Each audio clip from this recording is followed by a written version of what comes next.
All right. I think we're live. It says so. All Yes, right. we are live.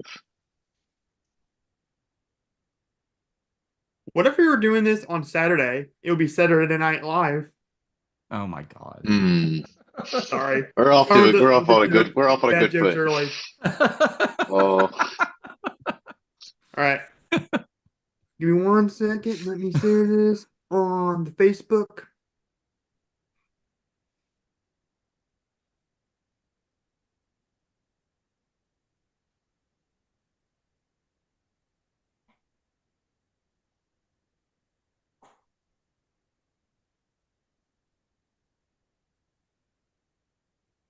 Well, I got to do the intro while we're waiting for the Facebook page to sure. go up.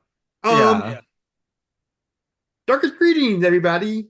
We're here from Horror Sci-Fi and Beyond, and we're back after a short hiatus in January. And today, because we're doing this live stream, and I'm gonna ramble on, we're gonna be talking about some movies that we recently watched. So I'm excited for that because I caught up on some movies and seen some movies that I haven't seen before. Hmm. So I yeah, think this is basically a ramble on. yeah, Yeah. it's the definition of a ramble on because like there's nothing like I got nothing really planned. I just wrote down the movies that I watched. Yeah. All right. Well, how do Okay. we start? You just want me to name off all of them, and then we can just go from there, or we Yeah, want to well, I start with one in particular? mean, first we gotta do some housekeeping just real quick. Oh, okay. Yeah, Okay. because the first episode or the next episode, so the first episode of the year of horror, sci-fi, and beyond, like the podcast episode, is gonna be Guillermo del Toro Part Two with me and Mm, Jackson. nice. And I am still woefully unprepared. Yeah, dude, I'm like I almost mean, I'm done. just gonna cram. I'm gonna cram like, a couple days before. Yeah, And I'm then like 3/4 of the way done. yeah. I But can't no, even remember what we're talking about. I well, know it's Pacific Rim yeah, and Shape of Water the Devil's Mm, and Backbone Devil's Backbone. Is and mm. there one more? Pinocchio. Oh, And Pinocchio. what Yeah, was it? that's the other one. Pinocchio. Yeah. I still need to watch Yeah. Pinocchio. I still haven't watched it. Oh, Pinocchio is great. I Yeah, that's like what I it hear. more than the Disney one. Well, More the than the Disney Tom one Hanks is, one? No, the classic Disney one in Nimwad. Because I mean, Okay. well, the classic Disney one is pretty unassailable. I think that's a really good one. Mm. I I think that's mean still it's my favorite. classic, I think but I still like it better than Guillermo del Toro's. oh really? Interesting. But then they went and made the one with Tom Hanks with Robert Zemeckis, Yeah. and oh my gosh, that's a whole other thing. Mm. So yeah, Every yeah, now and again, I wonder, it's like, what's Robert Zemeckis doing? Why isn't he making more movies? And then he makes nothing something good. like that, and I'm like, oh, please I don't. mean, Just stop. he's pretty consistently makes movies. I mean, it's just nobody It's sees true. them. I I mean, what was mean, like The Walk? I saw The Walk. I actually I kind of saw The like The Walk. Walk, I but think it's The no Walk Yeah, Man I was on like good. Walk. Wire. It's No. just Man on Wire, the Yeah. documentary version, is way, way better. So just watch Wonderful. that. Yeah. Flight, I guess. I guess he made Flight Flight's really recently. good. With He I didn't like Yeah, make that Flight. I I really recently. like love Flight. That Flight. Flight was 2012, dude. Holy. So what has he made then? I guess he hasn't made much. He Oh, made The Welcome to Marwinkle, Morrowind, but I Morrowind, didn't see which is that. I heard it was you really should bad. just watch the documentary that it's based on. Again, yeah. Yes. Welcome to And he made Marvin. one That's that called Steve Carell one, right? Yes. That's the Steve Carell one, And yes. yeah. Yeah, I literally didn't hear anything about it until I saw like it on IMDb. Like Mhm. there's I hear no it's buzz not for that good. movie whatsoever. Yeah. Well, Hmm. and then he made one with Brad Pitt and Marion Cotillard called Allied. Did anybody see Allied? Oh, I Never did heard of no. it. not. Did not It's a see it. World War II Mm. like spy movie. Mm-hmm. Oh, So Zemeckis. yeah. What's your housekeeping? We got way off topic already. We didn't Yeah, even make it that to the was it. housekeeping bit. Sorry. That was it? Yeah. Okay. I mean, well, of And now we're course we talking gotta about Robert continue- Zemeckis. Now we're on the Well, of Robert course, Zemeckis. we gotta continue the long journey known as the MCU look back. Oh my gosh. We'll Yeah. get there. Well, and I'm gonna have We're not to mercy on you. And the I'm gonna have TV shows mercy. yet. Oh So yeah, well, I'm gonna have mercy on you guys because starting this year, we're gonna do those every other month. Okay. cool. Yeah. Well, just because like I'm posting the regular episodes. They aren't like the live stream every other Mhm. week. It's only got 2 episodes per month because there's 4 months in every or 4 weeks in every month. And basically, Gotcha. I was getting to some of the stuff I wanted to get to because it was either like a regular episode and then MTV Look Back last year, Mm. all across the board. And I didn't know, though I love the MTV Look Back, I just wanted to. It just got kind of repetitive. I wanted to do other Sure. stuff. I want to do other Sure. stuff that's not. I don't want to just Spice it up. completely. Yeah, I want this to be Variety. completely MCU stuff. So yeah, so Of we'll do that course. every other month. Cool. And so like it would give us more time to watch those movies. And Mhm. yeah, and so the next episode is going to be Spider-Man: Homecoming, which I already watched, and then Thor Ragnarok. Okay. Cool. Well, Yeah, alrighty then. yeah. So I'm excited for that because those are two pretty solid movies, I think. Yeah. I mean, like we kept saying, like phase 3 is solid. Like Mm. there's Solid, very all right. little there's very little in phase 3 that I'm not down for. Yes. So I'm not excited for Phase 4. no one is. Phase 4 has some hidden gems. Yeah, but there's a lot of the trudge through. There's a lot of It has some lot of diamonds in fat. the rough, like Aladdin. Mm, Aladdin Aladdin's not a being Marvel movie, but one of Aladdin the was a hidden diamond in the gems rough. Yes. Yeah. What do you think, Jackson? I'm sorry, I talked over you. I was just joking that Aladdin not being one of the hidden gems of the MCU. yes. Yes. Yeah, well, he was a diamond in the rough in his movie. Yes, I understand. Yeah. Yeah. Well, I love Aladdin. Rest in peace, Robin Williams. And Gilbert Gottfried, because we lost him a couple of years ago. Who? Gilbert Gottfried. Yeah. Oh, that's Chicago? right. Yeah. Yeah. I always hear Gilbert Godfrey as a smoke alarm in my head. I don't know. There's no way to unhear it. I don't know. It was Dude. like a commercial it's like a PSA in the 90s. Dude, one of the videos I keep rewatching over and over again recently is his scene from Problem Child 2. Where he like freaks out over the kid. Wait, you've been Could he just- rewatching the scene from Problem Child 2 It is like funny. over and over? Yeah, and then I have the not kid watched just like any farts Problem in Child class, movies since and he's like, since I was a kid. "Oh my That's god, amazing. you stupid, flatulent little kid! You know what? I'm gonna transfer to the 6th grade. And 1 year, you're going to a different school, and there's somebody else's problem." And then the kid goes, "Well, my dad says that 2nd grade is the cornerstone of my education." Well, you know what? Your dad's a moron. Do you know what a moron is? That's your dad. Oh, Gilbert, rest in peace. Yeah, Yeah. I like Gilbert Gottfried. Well, the thing I He always think about with definitely- Gilbert Gottfried is when he got up at I think it was like the Comedy Central roast of Bob Saget and just started telling the joke, The Aristocrats. Oh God. Just got up there and started telling the Aristocrats. Who knows? This It was a FYI, choice. guys. Wild card. This that Gilbert FYI, Gottfried. we don't support anything that joke promotes. No, but I support the joke. I mean, okay. Yeah, I think you're gonna get canceled now, Jackson. The joke, that's the thing. The joke can promote whatever you want it to. Yeah. So if you don't want to tell anything inappropriate in the joke, you don't have to. Yeah. You just put it wherever you want. can into do- it. Okay, Yeah. that's good, Jackson. I was getting worried that your name was gonna pop up in the Epstein list. Oh gosh. So, I'm sorry, that was a low blow. All right. What movies have y'all seen? Happy 2024, everybody! Oh. Did we just name them all? Or you want to go one by one? How do you want to do We this? can go one by one. Like just whatever, Okay. whatever movie strikes your fancy within the last month or two. Yeah, because Well, I've since seen we last almost. recorded, I've Hmm. seen, let me see, probably probably like 16 movies. Oh, holy shit! Yeah, me beat. I've seen That I've got 17. you beat. Like I Yeah. haven't. I've hardly watched anything. Well, Like Yeah.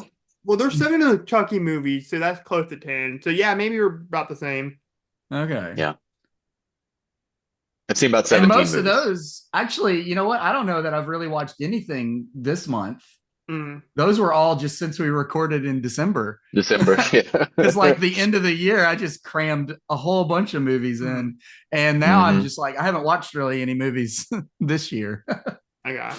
So Okay, I guess I'll let you go first, Jackson. What's one movie that really struck your fancy? okay, Talk about real quick. I mentioned this in the group thread. So this was not my favorite movie of last year, but it is Uh-huh. the one that I have just been on my brain so much, Uh-huh. which is Uh-huh. Saltburn.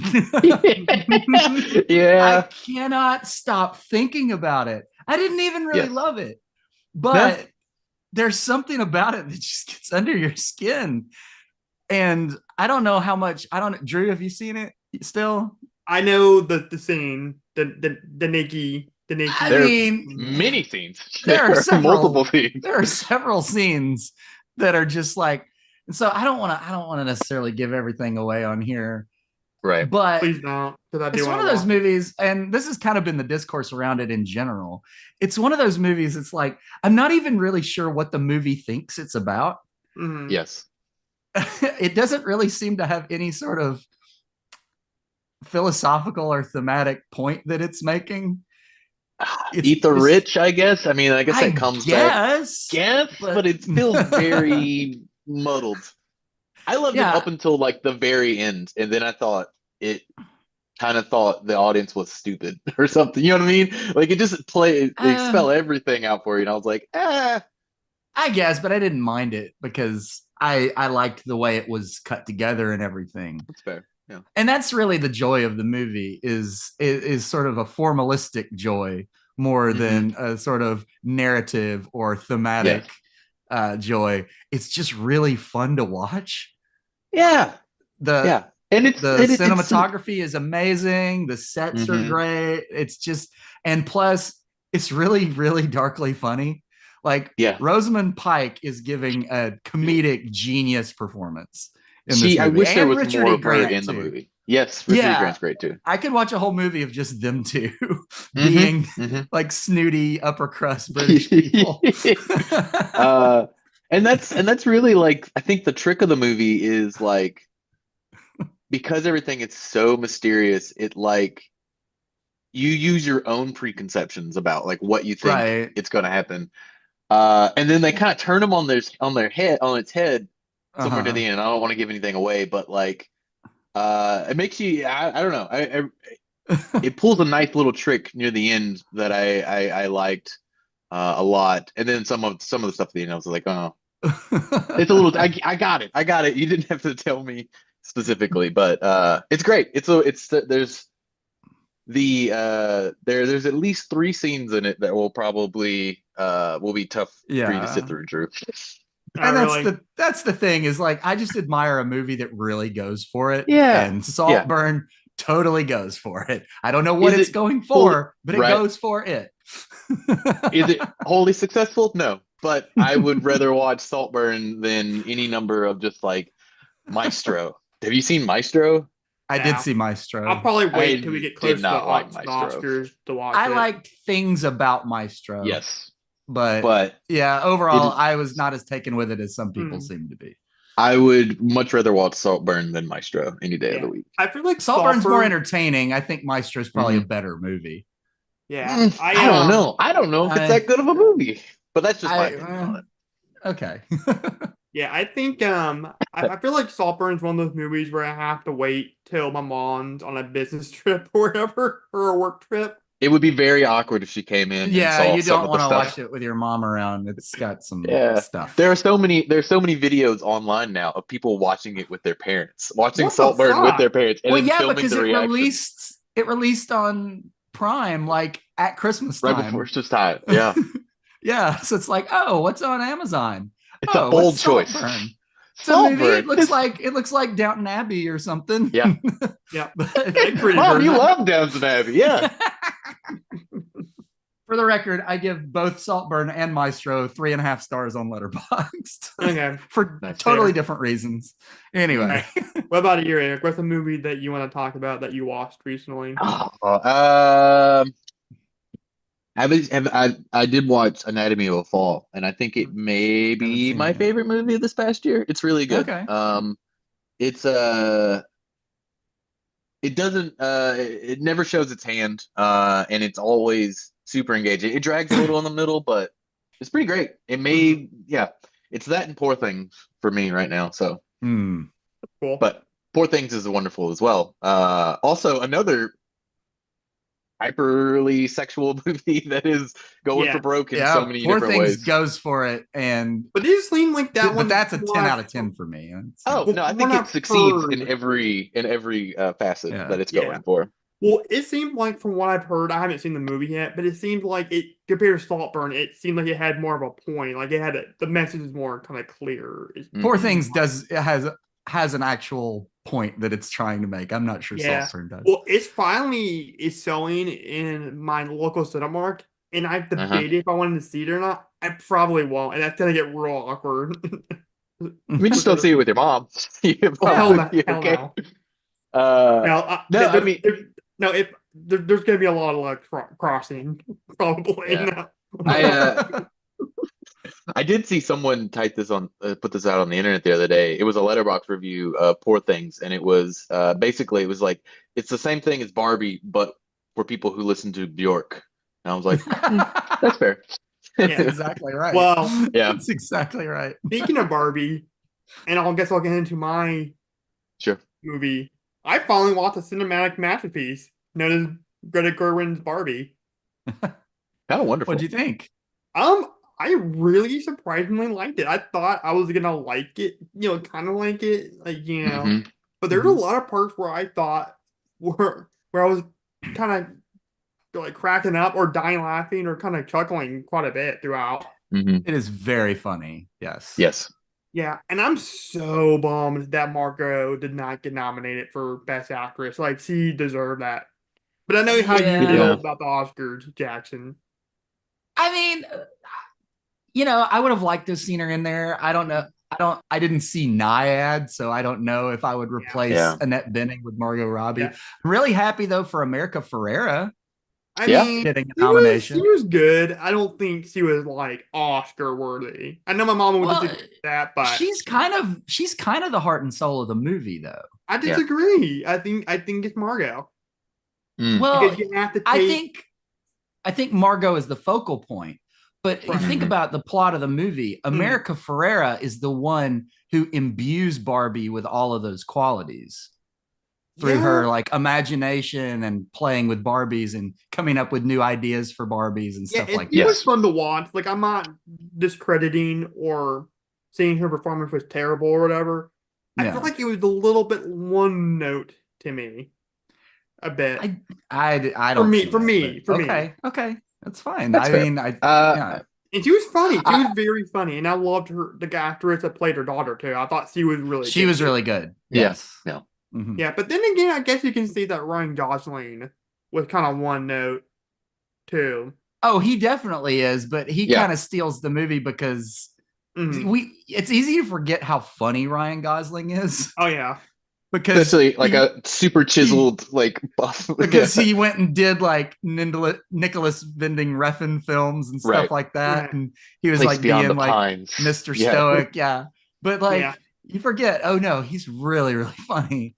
I still need to see The Nice Guys. I've still not seen that Yeah, I need movie. to see Oh, that. it's I think wonderful. No, I've it's heard he's great. really funny in that yeah, too. that seemed like a movie right up my There's alley. a scene early on that just kind of steals the movie. Like he steals that movie too. Like he's Yeah. really good at stealing the movie from Yeah. people. Yeah, I It's will good I'm that say, that's actually good. more bummed that Greta Gerwig didn't get nominated Yeah, than mm, I and am for Margot especially Robbie.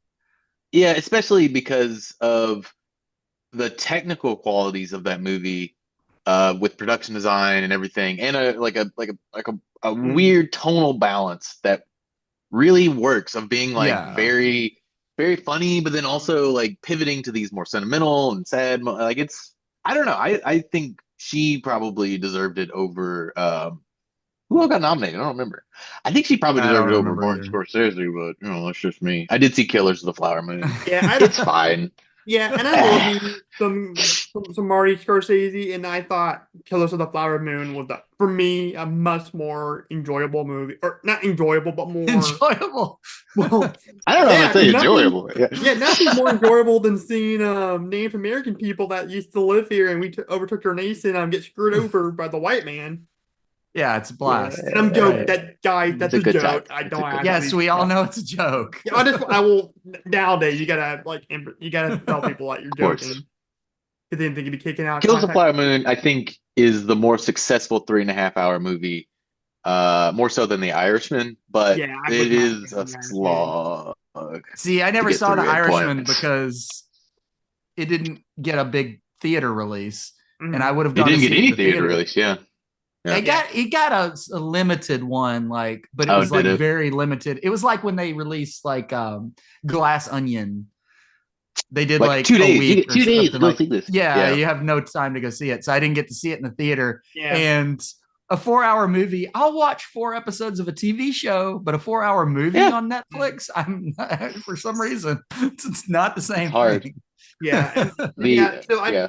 So I do think Scorsese did a really good job directing Killers.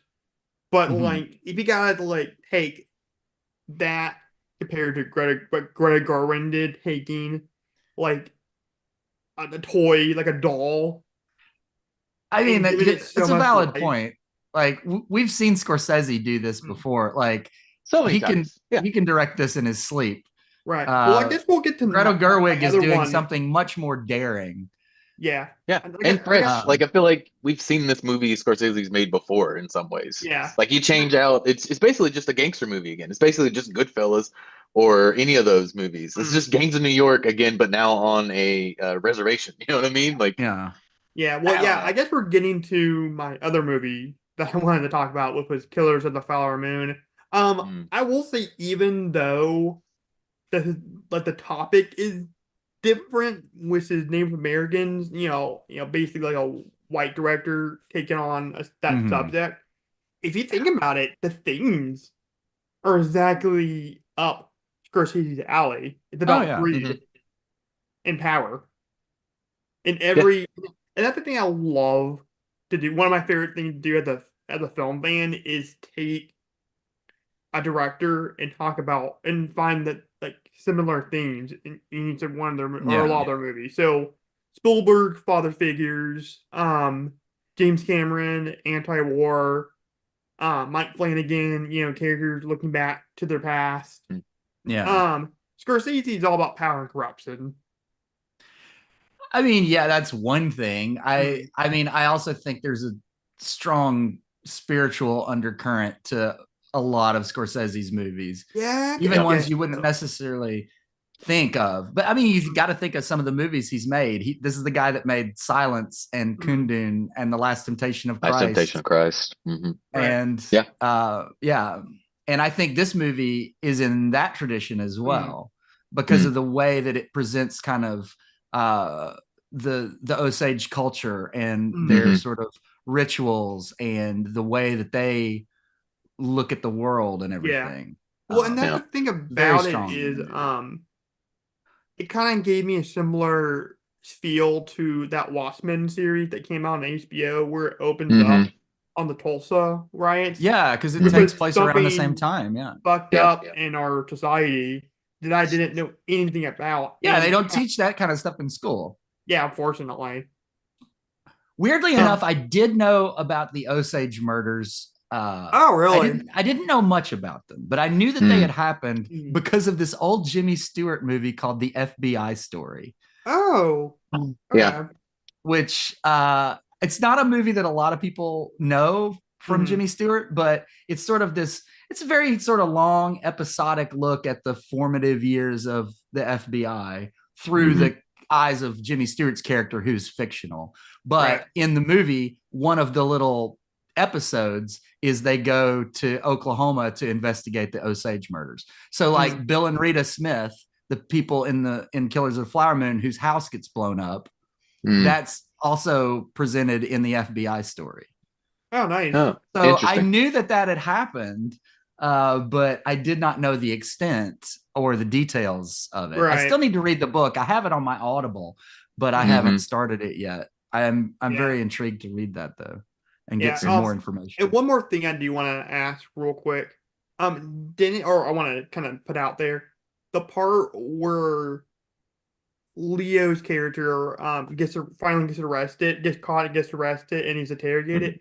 He has like a certain facial expression where it's kind of like a frown kind of thing. He's just doing Mhm. this for the Dude, last he was 40 minutes channeling of the Marlon movie. Brando from Godfather. He looks like a fish. He looks like a Yeah. big mouth bass by the end of the Dude, movie. didn't he look like Darn Corletto? Or, Corleone? oh, Corleone, not Corletto. Yeah, it sounded like you're trying to say Yeah. Dom Toretto from Yeah, the Toretto. Fast and the Dom Furious. Toretto. It's about Family. family. Yeah. He's like Video Corleone a little bit. During those scenes. One thing I liked about Killers of the Flower Moon, I really liked Leo's performance because Leo Mm. Mm. doesn't usually play characters who are stupid. Yeah. But his I, character in I this movie is really dumb. Right. so dumb. Just being manipulated at every point. Yeah. Um it's good. I liked his performance up until probably about the end. Right. And he just kind of did that face over and over. But Yeah. yeah, I do. it's interesting to hang the movie kind of on that, which I think a lot of Right. people complained about, is that Lily Gladstone, probably the movie should have been about her, but Mm. I don't know. Yeah, It, but she to be spent about so her, much of it. I think to be about her, you would need a director who's, a First Nation Yes. person, preferably an Yeah. Osage person. That Do probably you would have. think? That movie still needs to get made, I think. Yeah, Yeah. of course. But I'm not gonna fault Scorsese for really Mm. connecting with the story and wanting to make the Sure. movie. Right. Right. I do want to ask And you when we were saying that if the movie did focus on Lily Gladstone's character, and he said that it probably should have been told or by somebody that's from the Osage tribe. Do you Mhm. think that it definitely has to be a female director, or do you think a male director that's in the Osage I or mean, that has Osage? that's sort of I don't know. I think we're splitting hairs there. I yeah, mean, it's Okay, like, yeah, is I just it want to get more your thoughts on important? that. Yeah, it's you can't fault Scorsese for connecting with this movie and trying to make it, and We're to talking be about able to a good make a movie of story. this size too. You probably, if you weren't Martin Scorsese, you wouldn't have Mm. gotten the money to make this $200 million Apple movie. You know what I mean? Like, Yeah, like he so had like you know, it it's one thing to say, like it should have been told from a different perspective and everything, and I agree with that. But like, studios aren't going to give that money to, like, you know what I yeah, mean? I don't right. know. Yeah, and It's like I hard. said, like it brought awareness to this real life event that's extremely screwed up. yeah, Oh, sure. Yeah. And so yeah, and I mean, and I kind of get where like the whole, trauma porn kind of side of it too, but when like it's like, with the black community where like, you're constantly seeing either black people as gangsters or Hmm. like suffering and like, Hmm. say, like yeah, a travely slave or like Jing King kind of thing. Like give Sure. us more variety. Like I do get that argument too, but like, Which, but this is an event that nobody really talked about. yeah. no, of And course. Scorsese's Um, bringing light to it, but you also have that show Reservation Dogs in the Predator movie Prey that came out a couple of years ago. Which was directed mhm. by a white guy.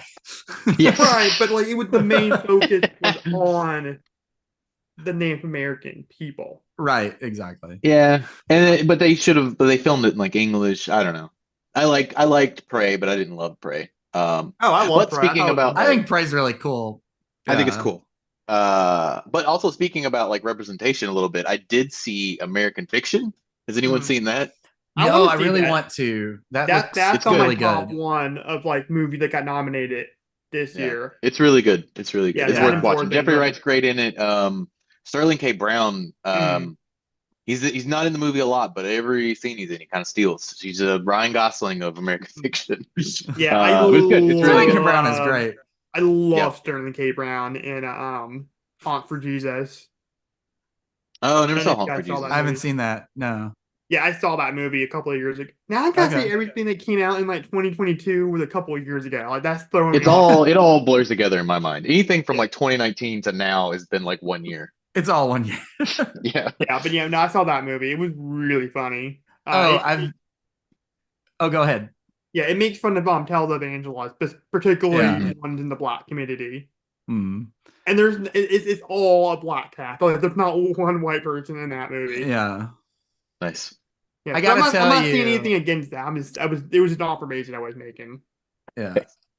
I gotta tell you the idea. So my friend, we were just talking one time and we were talking about like works of art made by problematic people. Huh, yeah. And Yeah. and he came up with I think the best idea ever.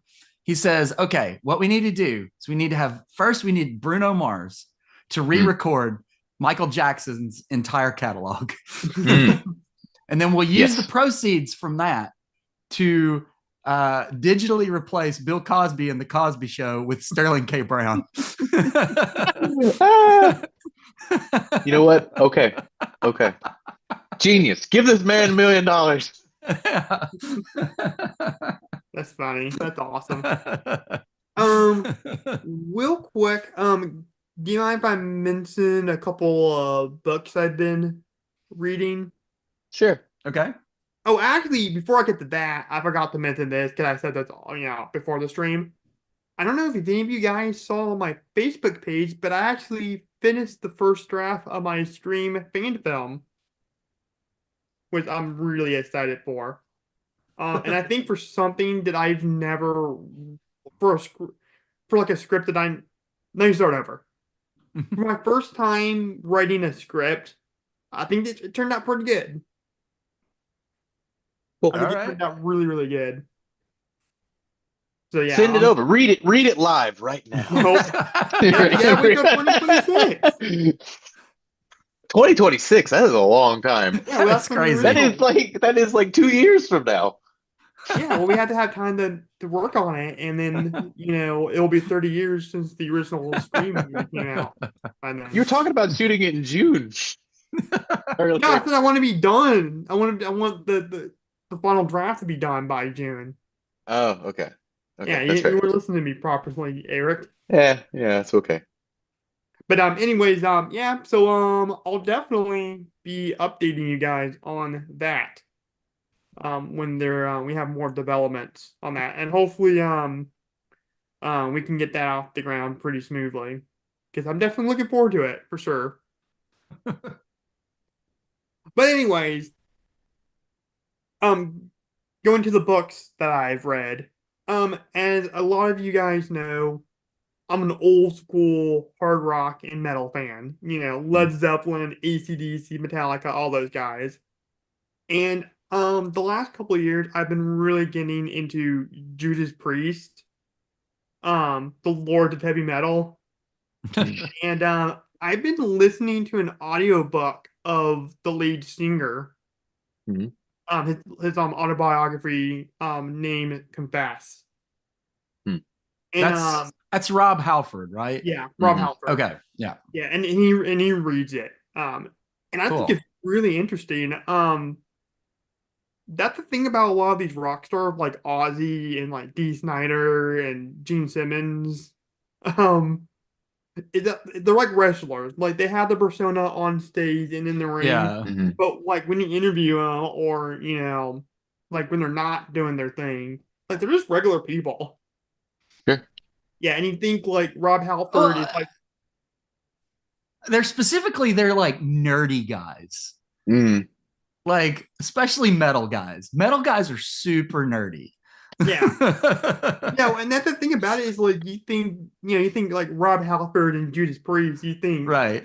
this is like a tough biker guy, that like can kick your ass. But like really, like, if you talk to him, like he just a normal guy that likes to watch movies and read Yeah. Charles Dickens novels. He's a sweetheart. Yeah. Yeah, yeah, and he just seems like a real like just down to earth Yeah. kind of guy from what I was reading the book, and it's really I think the thing that he talks about a lot is him being a gay man in the 70s Mhm. and 80s. Yeah. Because that was something that was not really talked about. Like Yeah, how particularly in like the metal scene where it's Uh-huh. supposed to be like, yeah, when and then you had like Freddie everybody's trying to Mercury. be an alpha male Yeah. and Hmm. everything. Yeah, and then you I had like mean, Freddie if you Mercury look though, it doing was kind of. I mean, it's there. It's And oh, well it's and totally there. it's there. I mean, Yeah, well and you're like, oh, I interesting see it. interesting thing about that was in of course, his outfit, especially back then, was very like leather and whips and Yes. chains. And I guess when he came out, people just assumed that's why he dressed that way, because that's what he's Hmm. into. Hmm. Mhm. Not true. He talked about this in the book. He's not Huh. into the bondage leather stuff when it's Okay. BDSM. Yeah. Okay. it's just he said he dressed it that way because the music got harder and heavier. And he Yeah. just wanted to dress that way to reflect that. Hmm. Hmm. I'm like, Okay. Yeah. oh, I never knew that. I guess I just figured because of his sexuality that he's just into that stuff. Sure. Sure. But no, yeah, no, it's really interesting. Just to see him, talk about being on the road in like the 70s and 80s, and Mhm. he just wanted before he came out of the closet, like officially, he just wanted some male like intimacy. Yeah. Mm. And like you just talk about like all his sexual like um like adventures that he would go on like secretly, Yeah. and how that just like nervous he was, and then when he didn't get that intimacy, he would like drink himself Hmm. to Mm. bed. Which Hmm. is funny because he's actually British, and apparently getting drunk or getting sit faced drunk in England, a term for that is getting pissed. Yeah. Mm. Yeah. And I've every heard that. time he said that, I got confused. I thought, was he angry? Angry. But I'm like, no, Getting maybe he's pissed. getting drunk. I guess piss is a term for Yeah. that in England. Pissed drunk. Yeah. Piss is a very like versatile word. Like, It's a malleable because word. the British they also say taking the piss, which Hmm. means that you're like joking or being sarcastic or Mhm. something. Hmm.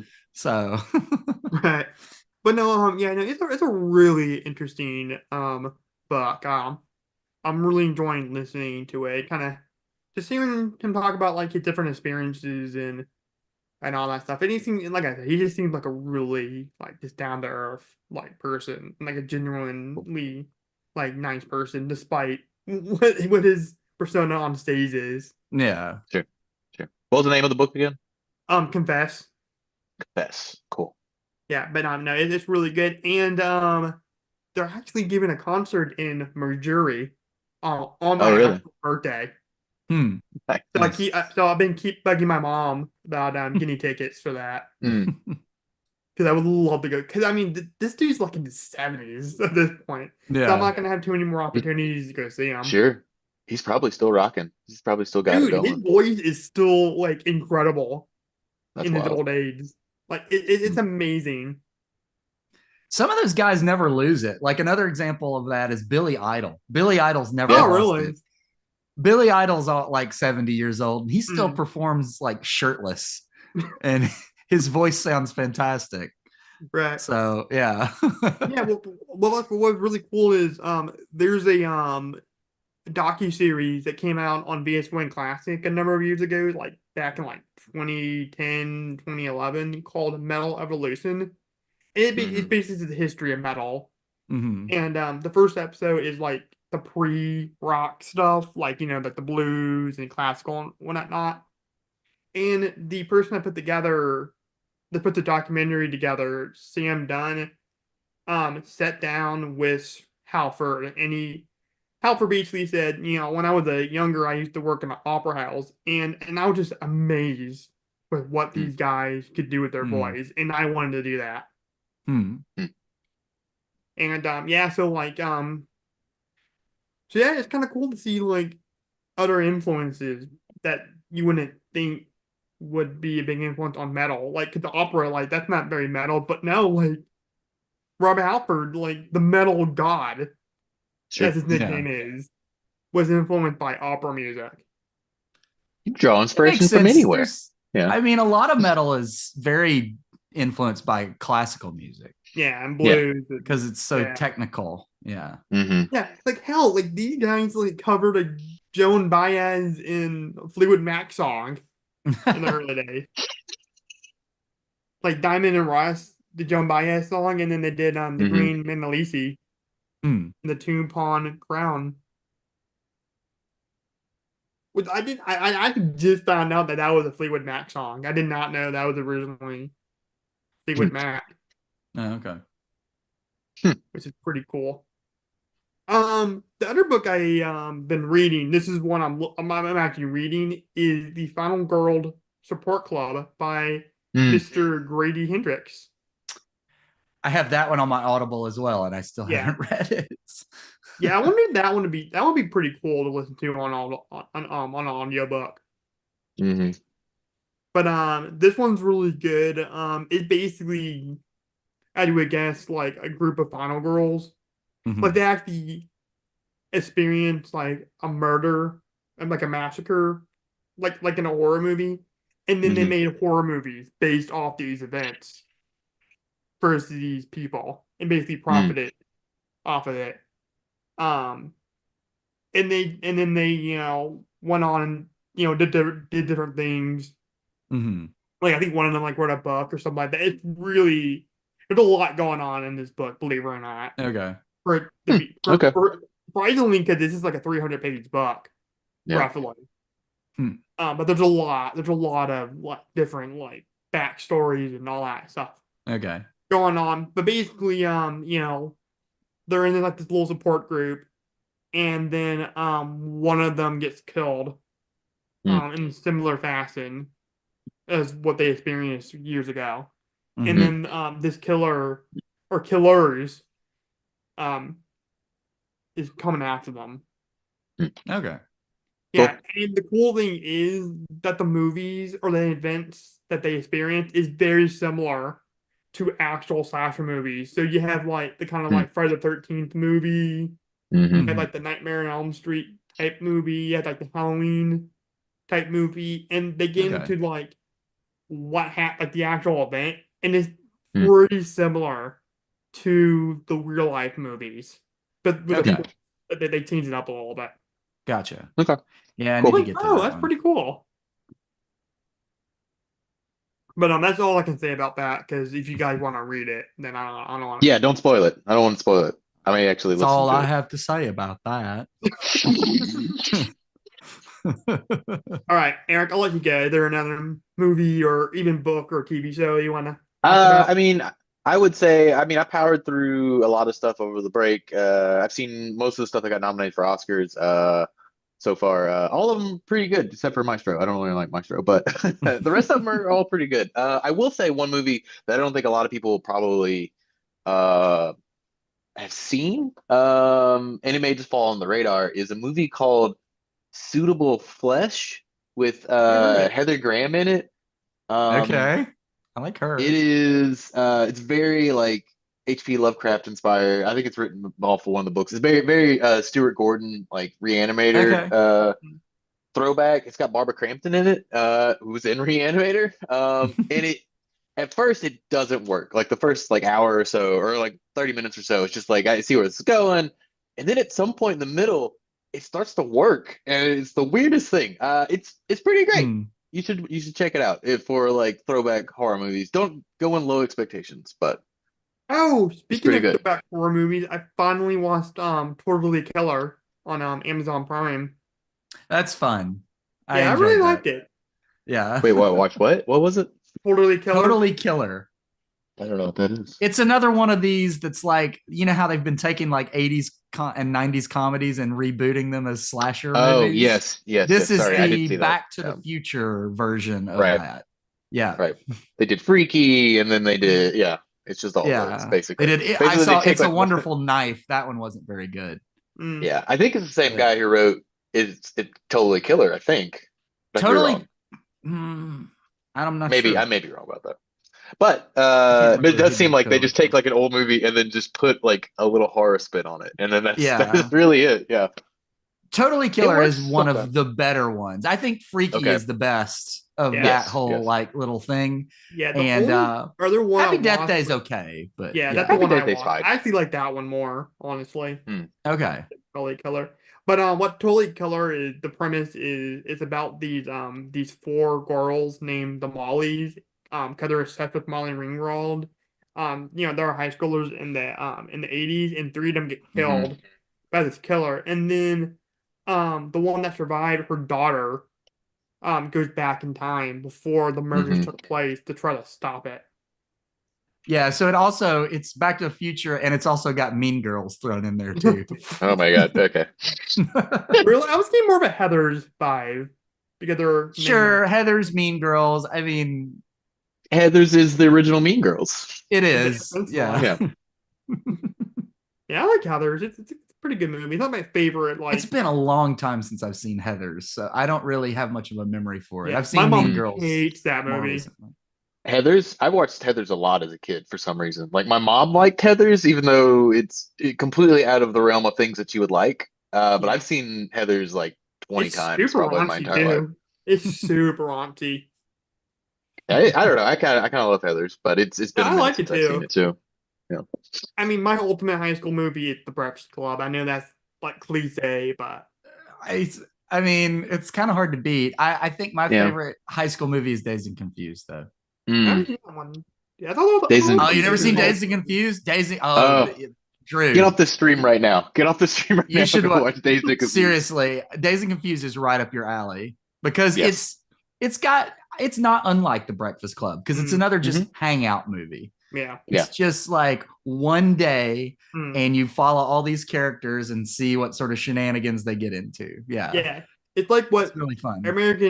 American Graffiti did for the 50s and the 60s. It's Mhm. doing for the Yes. 70s. It's Yes. exactly the same Yeah, kind of because they thing. played like 70s music, right? Like 70s And rock. Oh then yeah.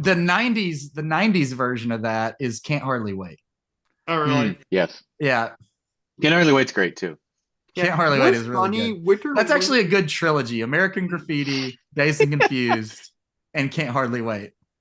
Because you get to see the 50s, the 70s, and the 90s. We can Yeah, skip the well, what's 60s. funny is Winter Linklater made another movie called Everybody Mhm. Wants Some. Yeah. And it's I funny saw that because one and I didn't get into that It's one. okay. yeah, It's well, fine, but it's not Dazed and Confused, and it won't hold up as well. the funny thing about it is it's named after a song that came Hmm. out like a couple of years before the 80s. Because like that Van song came Halen out like song? 78, 79. Like Did The it? Van Halen song. Oh, I didn't even know that. I could have sworn. I Yeah, but mean, it takes place in the eh. 80s. And then the same thing Hmm. with Dazed and Confused. It was a late 60s song, but the movie takes place in the Hmm. 70s. Yeah. So I thought that's kind of funny. Maybe he did that on purpose or something.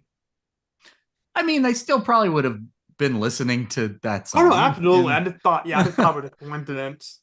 Hmm. A coincidence? I think not. So I have to quote The Incredibles. Mm. Set up to our Brad Bird video or episode. That was a long what? time ago. What was it, Oh, like 3 Brad years ago? Bird. Yeah, that was like the day we recorded that the day before I left for Ohio. Wow. But Cool. anyways, do you have another movie that you want to talk about, Jackson? Oh, let me think here. Okay, I'm looking at my letterbox and seeing what I've seen since we recorded. So, okay, this is another one that I don't think is like a great movie, but I really enjoyed watching it. And it's from, I think, 2 years ago. And it's one that probably not a lot of people have seen. It's called Sanctuary. Sounds familiar. So it's got Margaret Qualley, who you'd Yes. recognize from like Once Upon a Time in Hollywood. Yeah, Mhm. the hippie He was on The chick. Leftovers. Yes. And then Christopher Abbott, who it's an actor I've seen in other stuff, but he's in Poor Things. Okay. Okay. Mhm. He's in First Man. He's in It Comes at Night. Mhm. Possession. Anyway.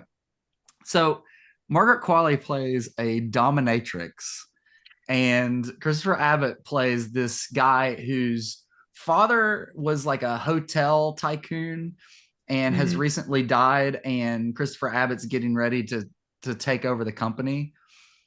But he has been employing this dominatrix to come, and they don't really do anything. She just kind of orders him around. She makes him like clean the bathroom while she demeans him and stuff like that.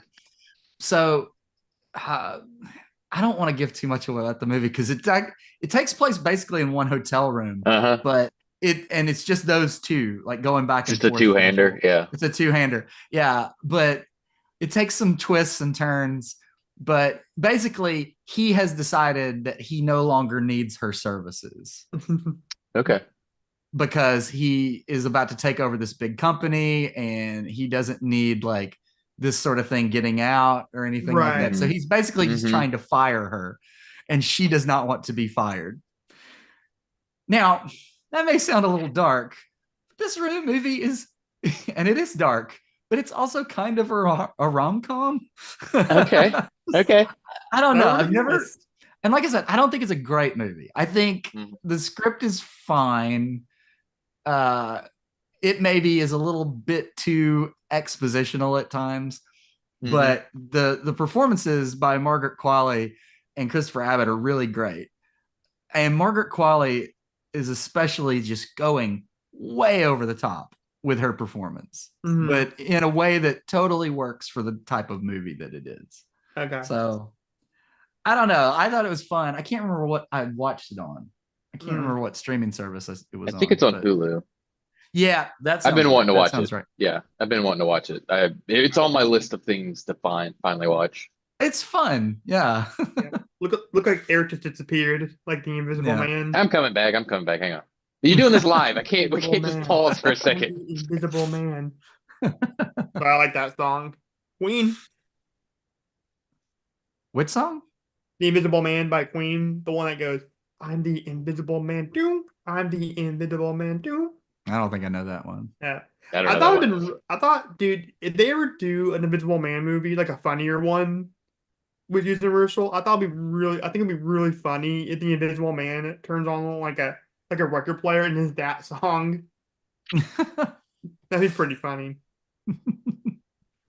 But anyways, I'll go with my next movie. I've already told you guys this, but I finally experienced my first Wes Anderson movie. Yep. What'd you think? The Grand Budapest Hotel. Chef's kiss. Yeah, it may be his best movie overall. I don't think it's my favorite of his though. See, that's one that I'm not into. I need to watch it again, but I went to see it in theaters, and I was a big Wes Anderson guy at the time, and I remember just not. I remember being very. What are you talking about? Yeah, I'm not really as much anymore. How many lists of movies have you done of where it's like a Wes Anderson version of the movie? Like, yeah, because it's fun to think about. Like, what if he directed, some big IP or whatever, right? And it's the same reason like you have all these like AI parodies, because it's easy to like sort of envision what a Wes Anderson movie is. Even though he definitely defies expectations. I mean, Grand Budapest Hotel is a good example of him kind of defying expectations. Yeah. Even though it's completely his style. Anyway, go ahead, talk about it. Yeah.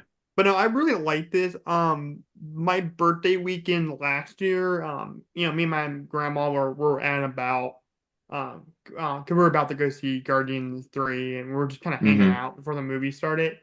And we went to a Goodwill, and I saw it there, and I'm like, oh, Grand Budapest Hotel for like $5. I'll buy you. And wait, so you bought it a year ago? And you haven't watched it till now? Oh my goodness! Well, I kept forgetting that I had it in my collection. Okay, that's fair. That's fair.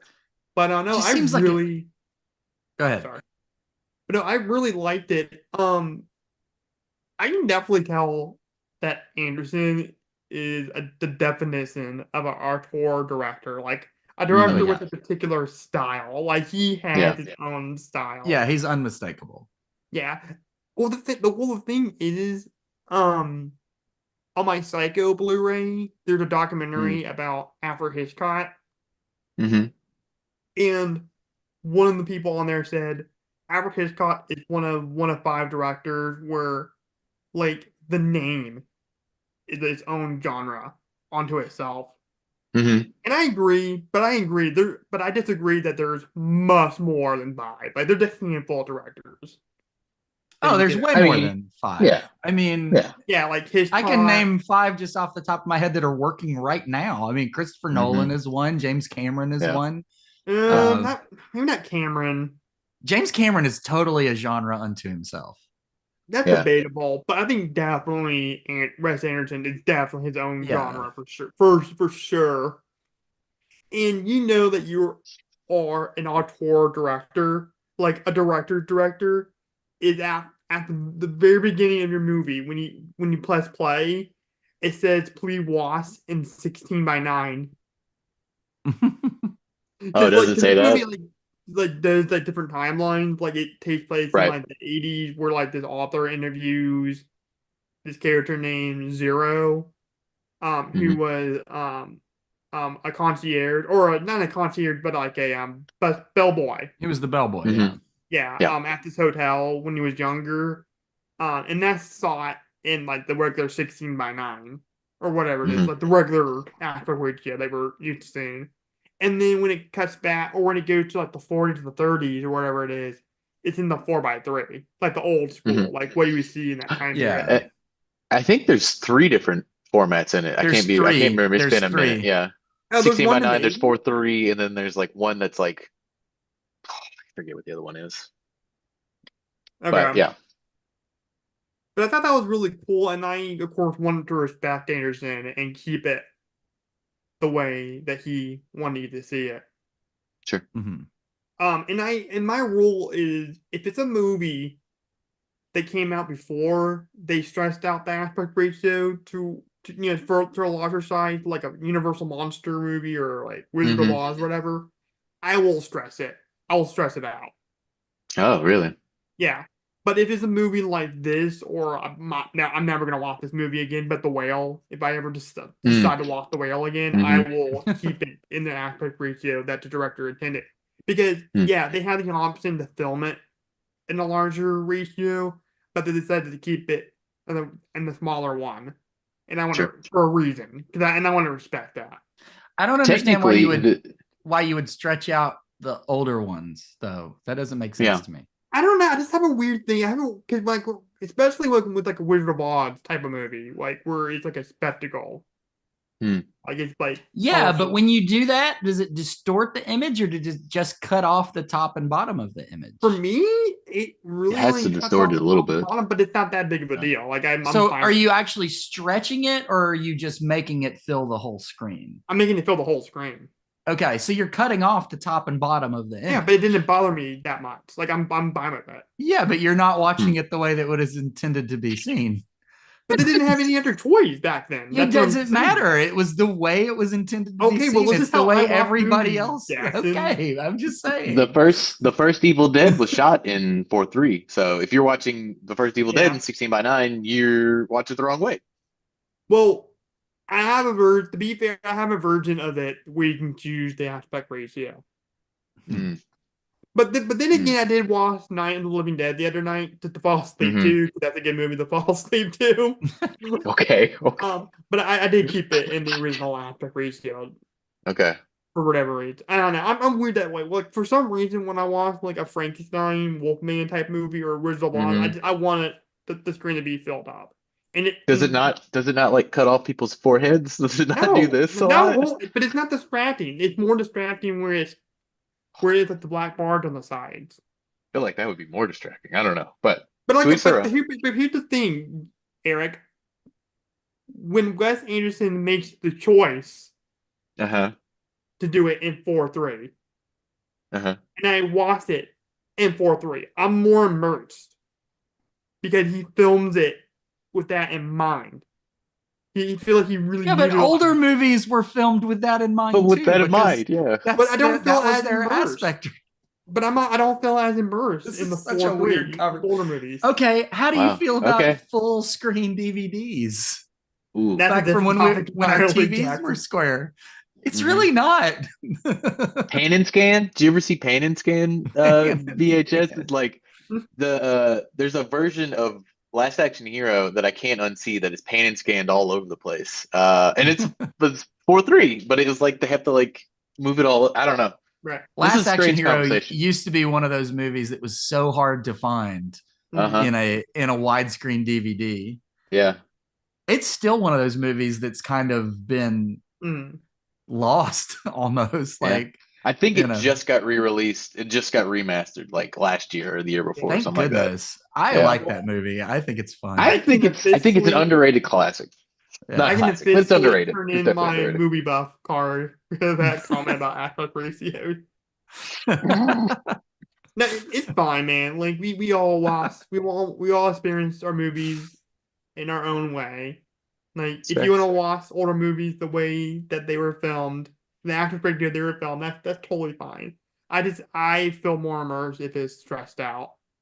Okay. Okay. But Okay. anyways, going back to Grand Budapest Hotel, I really thought this movie was a lot of fun. Hmm. There were It's his definitely probably most straightforward comedy of all of them. yeah, I didn't really catch a lot of the jokes because for one, they're going rapid fire. Hmm. And two, I was more focused on the filmmaking quality of the movie. Sure. But I will say one of my favorite joke in the whole movie is when Ralph Fiennes characters um or is it Ralph? It's Ray Fiennes, right? Rafe. Yeah, Rafe. when Ray Fiennes inherits that older woman's like assets and money Hmm. and all that stuff, and then Adrian Brody's who is her son like gets upset about that, and he calls him a homophobic slur, Hmm. and then he says, and this guy, he like the f old ladies, and then Wayfine goes, well, I thought I was the f slur, and he's like, Hmm. yes, but you're bisexual. I go to bed with all my friends. So good stuff. Ralph Fiennes has amazing comedic timing in that movie. And for someone who really doesn't do that many comedies, He's he's really kind of hilarious. wonderful in Yeah, it. Yeah. dude, there's funny in the menu. Like he's really, even though he's supposed to be like the new He's right? Yeah. great in that. But I tell you that another one is, I movie, would say it's not even a comedy. I don't know. Go ahead. The Menu. I think The Menu is Ah, definitely a it's comedy. It's a skirts the comedy. It's line. a dark comedy for sure. I Did think you it's a ever dark see comedy, I guess. did you ever see Hail Caesar? No. Yes, yes, The Coen yes, yes, yes. brothers? Uh-huh. Ray Fiennes is so funny in that Mm. movie. He's He's got like very good in one that movie. scene and he steals the movie. Yep. Oh, that it were so simple. And he just that Wasn't it It's it, really the best were. part of that movie. That movie is wasn't it Ray a bit all over the Spine place. in Bruges? Yeah. Yes. Oh yes, in Bruges, where he's Yeah. basically doing a Michael Caine impression, but Yes. Isn't there a scene in that he says movie? the F word so much. Isn't So there a scene in that movie where he gets mad at a phone, and then Yes. an assistant comes Oh, in and that's he's the like, funniest thing in the yeah, whole movie. yeah, Because it's an inanimate fucking object. You're an inanimate fucking object. well, but when he slams the phone down so much that the phone breaks and then the phone falls off the desk. So he picks it up, puts it back on the desk so he can keep slamming the Slamming it, yeah. It's good. phone. That's so funny. Yeah, that's something I would do. Oh, going back to Grand Budapest real quick, I was not expecting this kind of performance or this kind of role for my boy Willem Dafoe. Like, he's Mm, silent the entire time. mm, mm. Which He's is in several hilarious. Wes Anderson movies. Yeah. Yeah. He's definitely a He's voice in Fox, Fantastic Mr. Fox. I'm trying to Mm, think he's yeah. in something else too. Well, he's in Asteroid City this mm. past Yeah, year. yeah. Oh, Short, a brief role, but very memorable one. And then Hmm. he's really, really funny in The Life Aquatic with Steve Zissou. Oh okay. man. Yes, I love Life Aquatic. A lot of people don't like that one, but he's I really think good it's in it. really good. I think Not if Life I see Aquatic's you really good. first. Not if Yeah. I see you first, Sonny. It's good. Yeah, and I just love how like he's like this character with like this weird haircut and like these werewolf like sharp teeth. This is a really Hmm. weird character. Hmm. I And love he it. doesn't talk at all. And even though he's Hmm. known for like his voice, that's like one of the things that Defoe is known I had for. forgotten that he didn't talk in the movie. I haven't seen Yeah. it probably since it came out. I do Yeah. remember that movie being like shockingly violent for a Wes Anderson Mhm. movie. It's definitely got some gruesome. Yeah. Wes Anderson movies, like they always have at least one moment of like Yeah. violence, Mhm. and a lot of times an animal gets killed. Yeah. Yeah. Lots of Wes Anderson movies where animals get killed. Mm. Right, It's a for good way. sure. Yeah. It's just, yeah. Easy way to like pull at your heartstrings. I really like Grand Budapest. It's not my Mhm. favorite of Wes Anderson's. I really like the Rushmore Tannenbaums and like Sisu are like the Okay. tops for me. Tenenbaums is pretty unassailable. I really like Yeah. Moonrise Kingdom too, though. Mm. Yeah. So Moonrise Kingdoms where is a sorry. really underrated one, I think. That's cool. Where should I go from here? To like watching Wes Anderson movies? Yeah, like what the next one I should watch? Yeah, I'd start say at the beginning. Watch Bottle I'd say Rocket. go back, yeah, go back to the beginning and just watch Yeah. them in order. Yeah, so you Okay. can Hmm. sort of watch his evolution. Because it definitely ramps up. Like you can Mm. see, like, especially since you've seen Budapest now, you can see like where his style started, but they're Mm. much Yeah. more like low key in the beginning. They're Yeah. more French New Wave and not as like or like constructed. Mm. It's good. They're good though. Yeah, start at the beginning. Watch Bottle Rocket. Like, sweet. All right, what's another movie you've been watching, Eric? I mean, I will say there are two movies, and I'll talk about them kind of at the same time. They're not great movies again, but I think people may not have seen them or heard of them. One is Dix the Musical with I heard that was really fun. it doesn't quite work all the time. There's a huge stretch in the middle with that just kind of falls a little flat, but like Hmm. some wonderful like moments. The first 30 minutes is great. It's hilarious and catchy. Like the songs are all super catchy and it's I don't know. Yeah, it's good. It's a good movie that is not quite great. That Um one's it's Nathan Lane and who? Nathan Lane, in oh, what's her name? It's Nick Offer. No, she Oh, was in Will and Grace. yeah, Megan What is her Mullally. name? Mel Malal. Yes. Yeah, that's Nick Yeah. Offerman's wife. Yeah. Yes. And they're both great in it. They some of the songs in the middle go on for probably too long. But Mm. there's some wonderful bits with the Sewer Boys, which are two like disgusting creatures that Nathan Lane has in his house. He just keeps in a cage.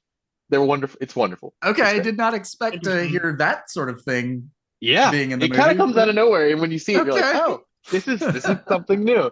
And then the other one I watched, which is also just as weird and wild, it's called "Smoking Causes Coughing," by Nathan Dupleix. I can't pronounce his last name. He's French. Mm. He's the guy who Okay. made Rubber, the I've tire never movie that seen kills any of people. his movies. Uh, Smoking Causes Coughing is doesn't quite work overall. It's a bit all over the Mm. place, but there's so many like wonderful bits in there. There's a scene in the middle of it. There's like a little vignette in the middle about a Mm. guy who gets caught in a wood chipper, and it's hilarious and kind of sweet and wonderful. I don't know. It's great. It's worth Sweet. watching just for Okay. that. Yeah, it's worth watching just for that 15 minutes in the middle of it. All right, sweet. All right, you got anything else, Jackson? I've got a bunch of stuff. I just don't know what to get into. Okay, did either of y'all see Dream Scenario? Yeah, I Yes, want yes, to. yes, yes, yes, Uh, yes. It's good. what it's really good. Yeah. It's got one moment in there that's just maybe the most uncomfortable thing. Is it I can't. the scene inside the apartment where he Yes. yes, Yes. yes. I don't It's want to give it natural. away. It's natural. It's too wonderful of a surprise.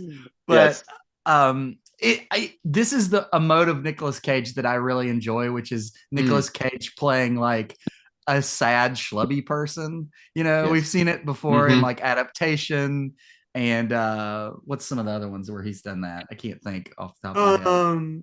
Unbearable Weight of Massive Talent, kind of. Well, but He was that's still kind it's of a little goofy. different. Yeah, he's He's kind playing of himself himself in in that. that. But yeah, I'm trying to think of other movies in this sort of mold. I know he's Yeah. been in other ones similar. He's hitting a lot of similar beats I've seen in other movies, particular like adaptation. But he's really good Yeah. in it, and it's nice to have like a good Nicolas Cage back. Like we Mm, went for so long where he was just doing like direct to DVD Drek, like mm. Right. just hot trash that he was just trying to pay off his island with.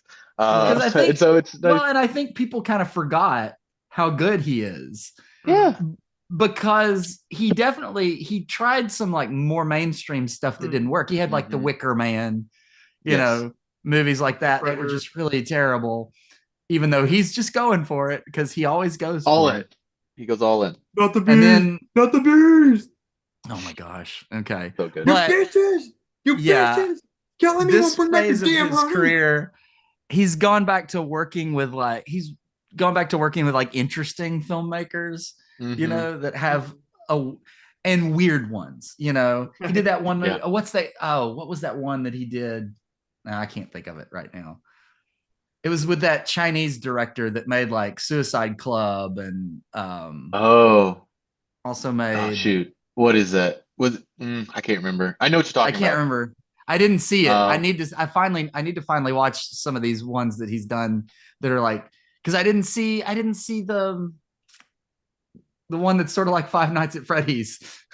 Oh, Willy's Willy's Wonderland. Wonderland. I still haven't seen that one. I love that But movie. He's That movie's he's so much fun in better it. than Five Nights.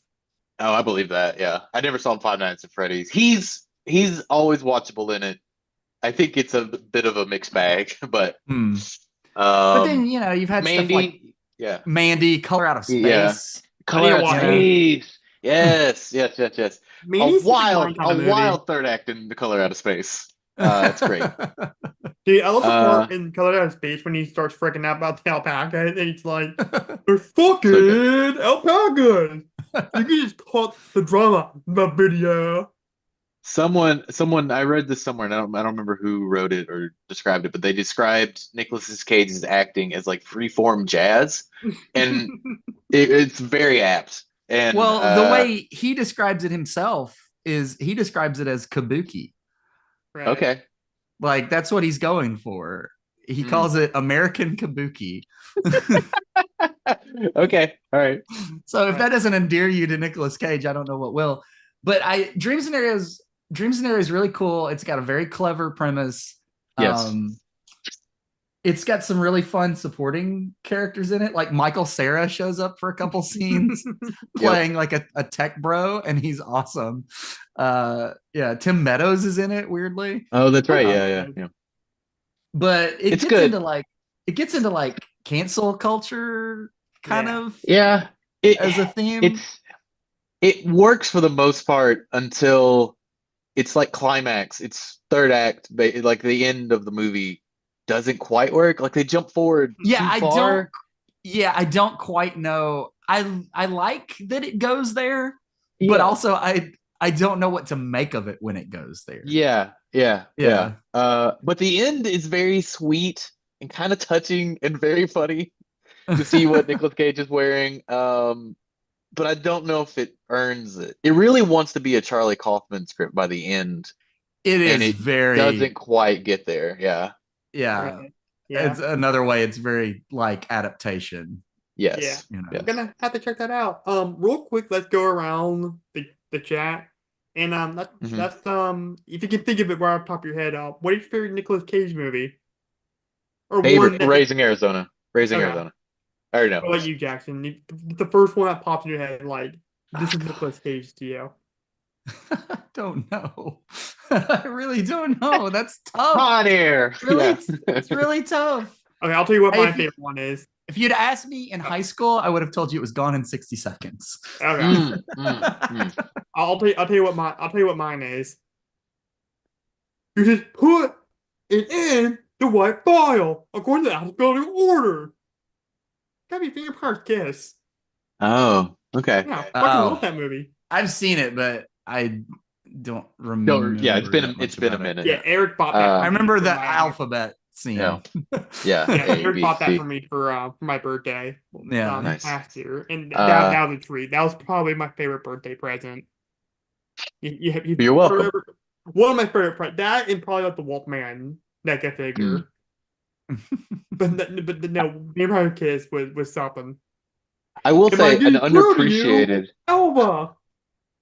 I will say an underappreciated Nicolas Cage performance is Matchstick Men. Does anybody remember that movie He's from great like? in that movie. He's great. He's really good in it, and it's Ridley Yeah. Scott. It's a weird movie all around, but he's kind of wonderful in it. There's a scene where he like gets in an argument with the lady at the drugstore, and it's the funniest, most like bizarre scene where he like threatens to like he's like, "You ever been drug out in the street and beat until you piss blood?" And he yells it, and it's I don't know, it's wild. Yeah, I remember I that from love that Matchstick Nicolas Men. Cage freak out video. I don't know if you ever seen that Yeah. video that somebody Yeah. did.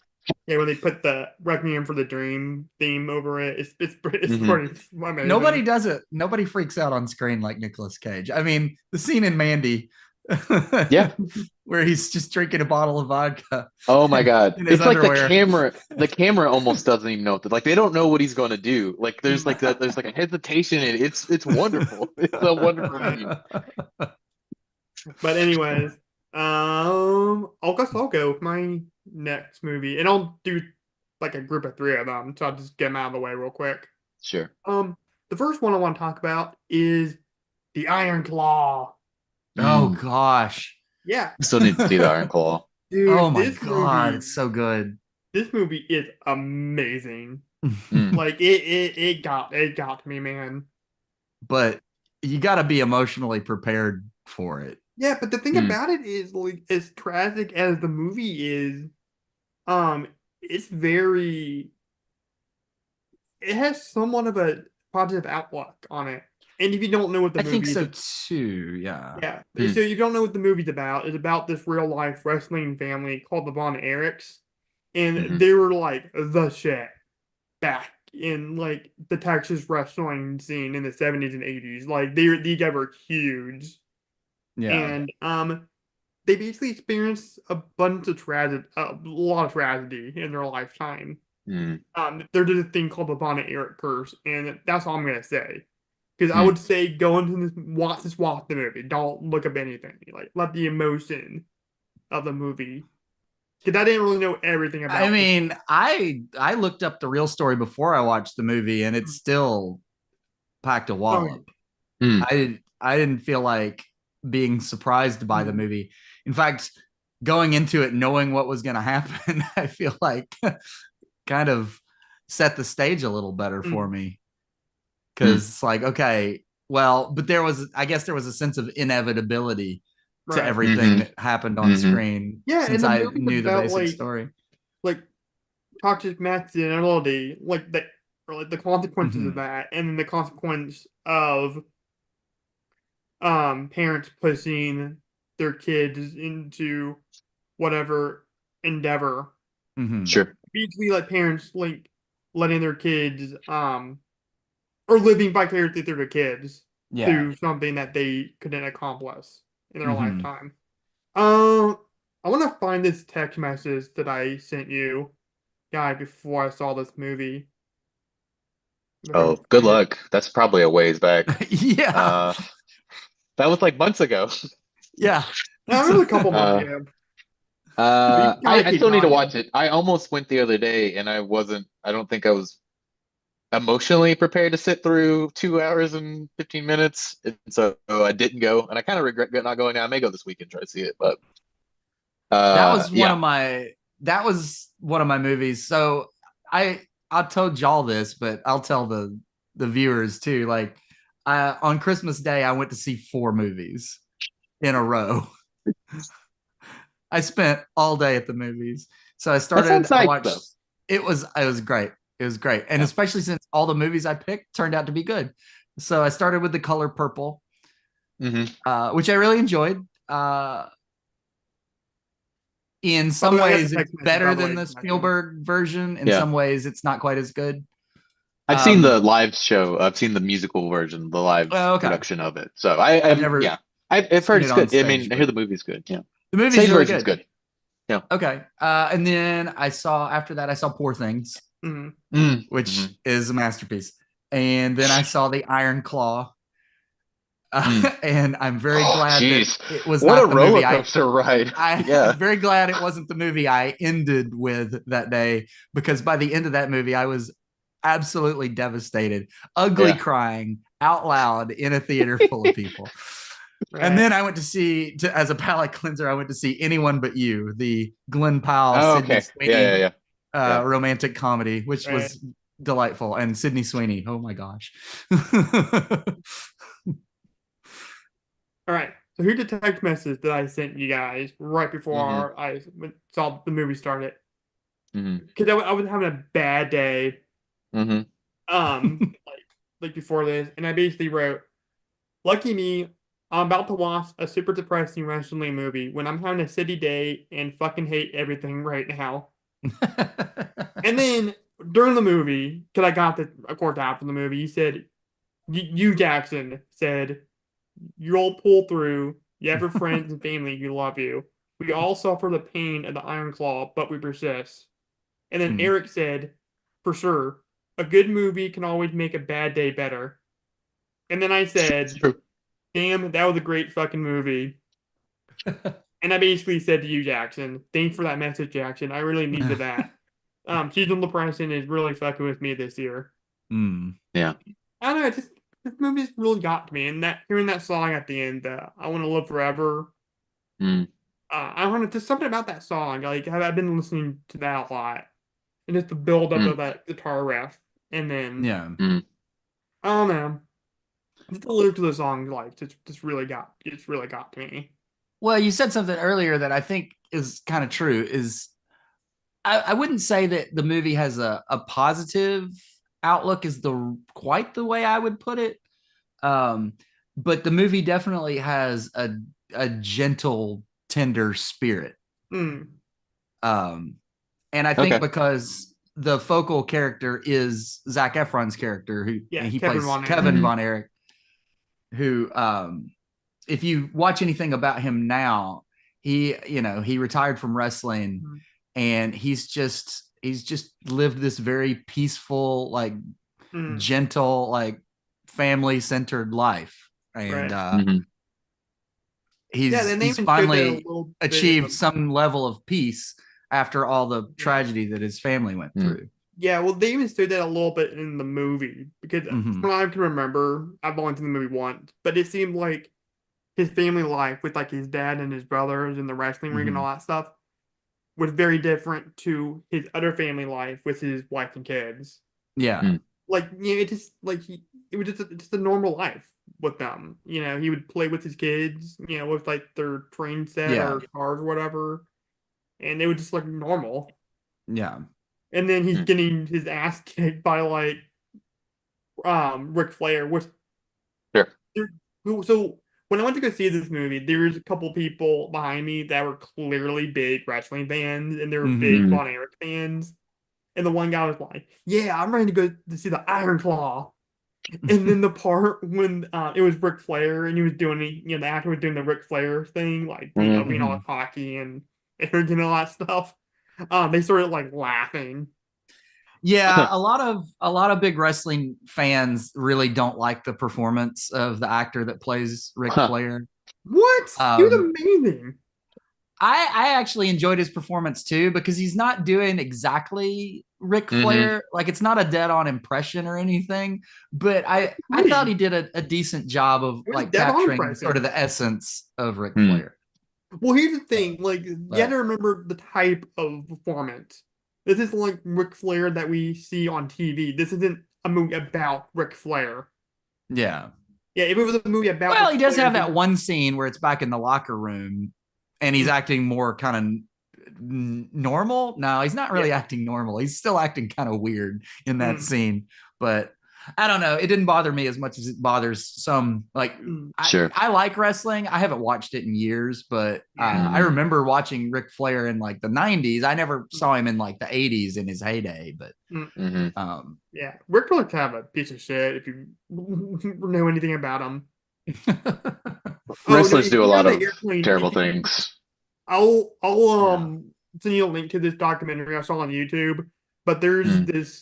this interesting story where they were trying to take it was like in the 80s or I want to say the 90s maybe when they were Mhm. trying to take the WWE or F whatever it was at the Hmm. time Hmm. internationally, Hmm. and there was a part when they were all like on a plane. It was him. I think it was some other wrestlers, but like Ric Flair does something pretty disgusting.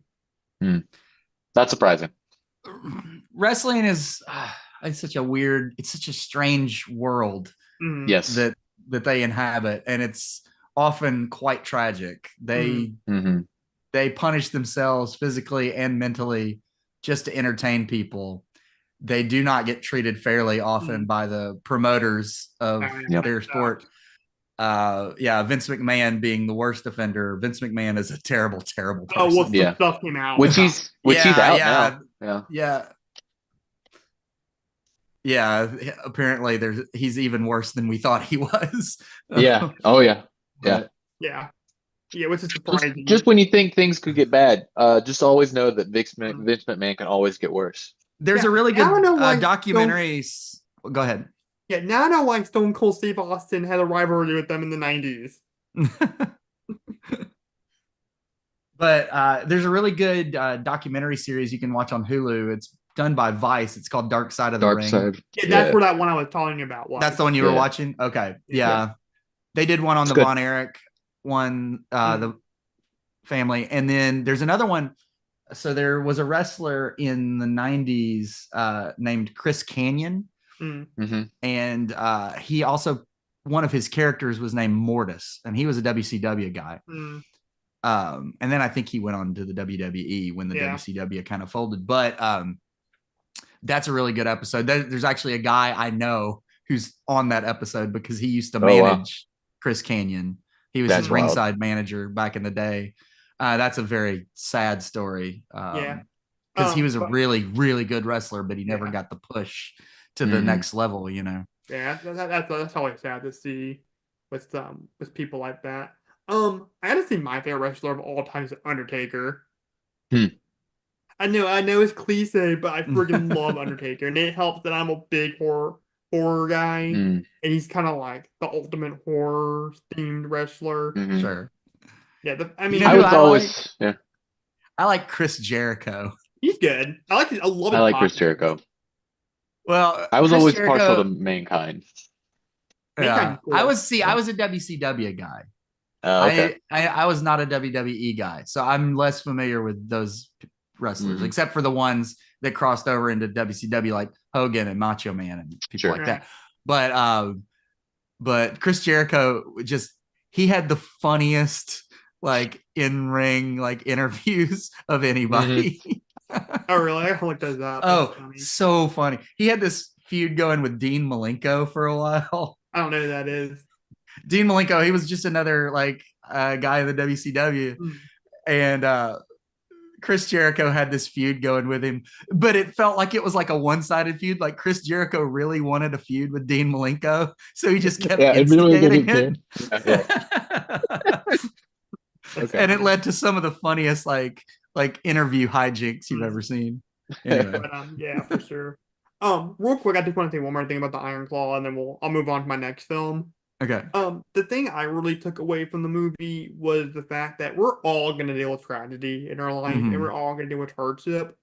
Hmm. Um, and it's perfectly natural to live in that and to feel the natural human emotions. But Mhm. eventually you have to move on. And I think that's Yeah. what that last scene in the last shot of the Mhm. movie like really got to me. Yeah. Um, yeah. So anyways, my next movie is gonna be Wonka. I Oh, still And haven't Wonka. seen it. Still haven't yeah, seen it either. I went to go see Wonka. I really liked it. Okay. Of course, the original Willy Wonka is one of my favorite movies of all time.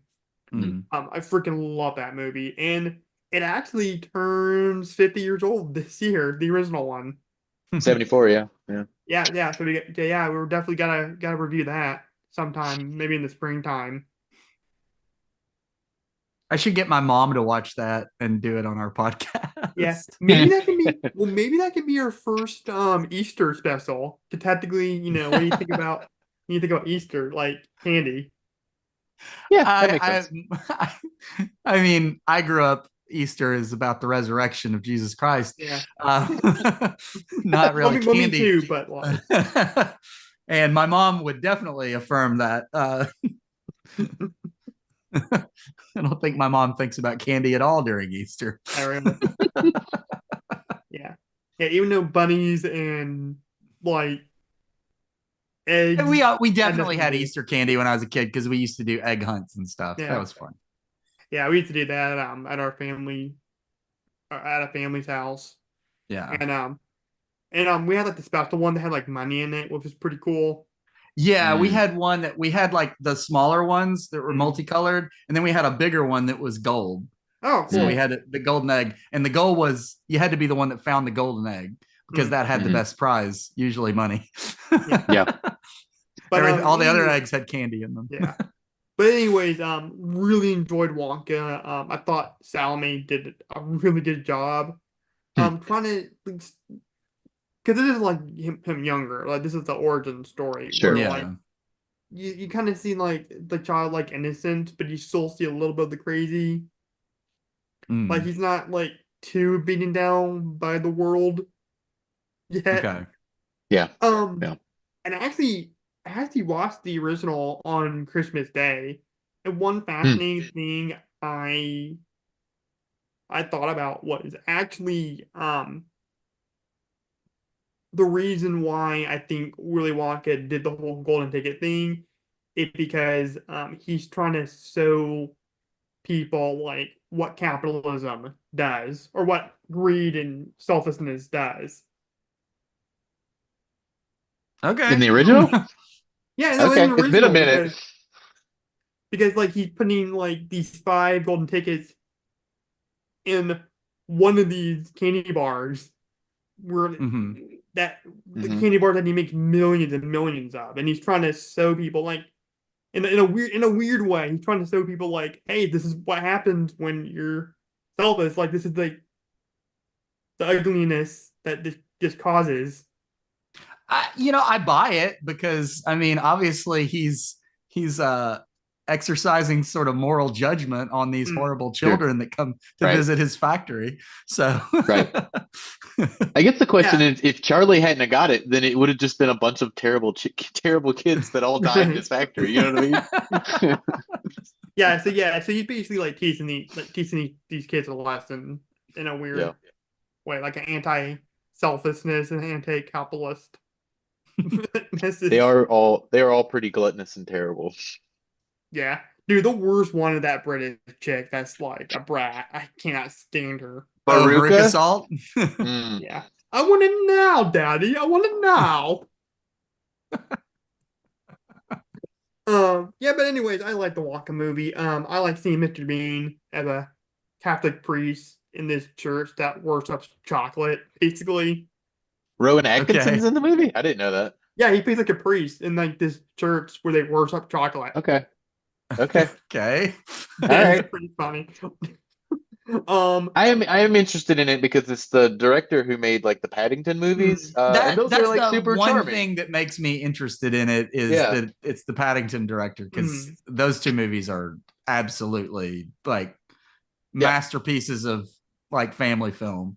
yeah. Yes. And Yeah. I don't normally like Hugh Grant, but I really liked him at the Oompa Loompa in this movie. I love Hugh Grant. I think Hugh Grant is fantastic in everything.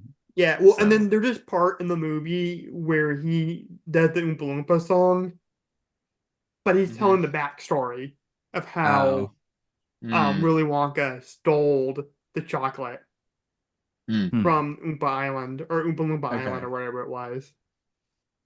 I don't And know. See, but it's just things like that. That's like I don't need to know where where the Oompa Loompa song came from. That's You know what I mean? see, And that's where I'm like, that's my yeah, reservation going into the movie is I just don't like prequels. oh, yeah, really? Yeah, I know you said They that. almost never work. I'm trying to think of a case where I did like one. I'm Star sure Wars. there is.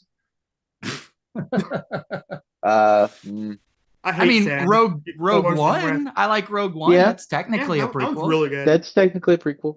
Well, That one's especially pretty good. that you don't know that those characters are gonna die or not because you never met them.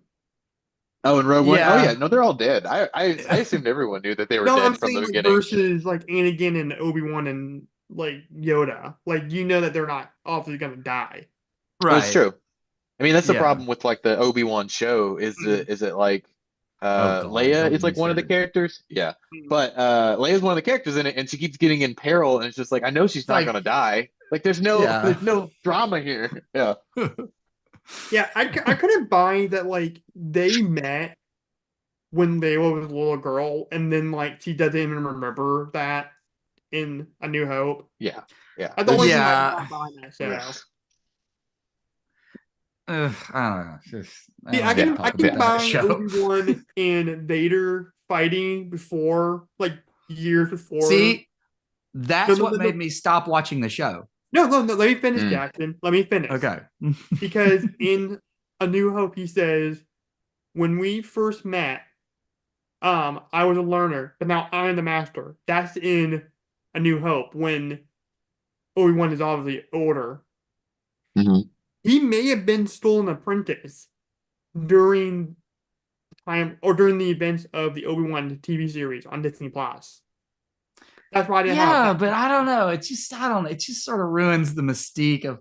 I like to think Eh. that Obi-Wan, when he went into exile on Tatooine, just sat in the sand for 20 years Mhm. Wax and Madman. nothing really happened to him. That's my head canon. Yeah, he just And I He started think had a that's watching shows peaceful like existence. Breaking Bad. Yes.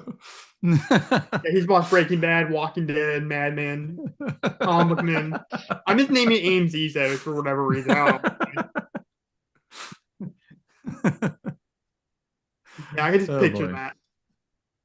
It's like, I really don't like this Walter White guy. His morals are corrupt. You will not sell meth to that person. It's such a weird crossover.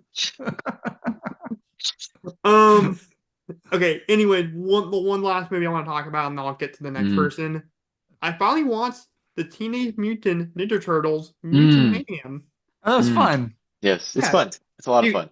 it might be my favorite Ninja Turtles movie. It's probably the best one since the It, original one, I think.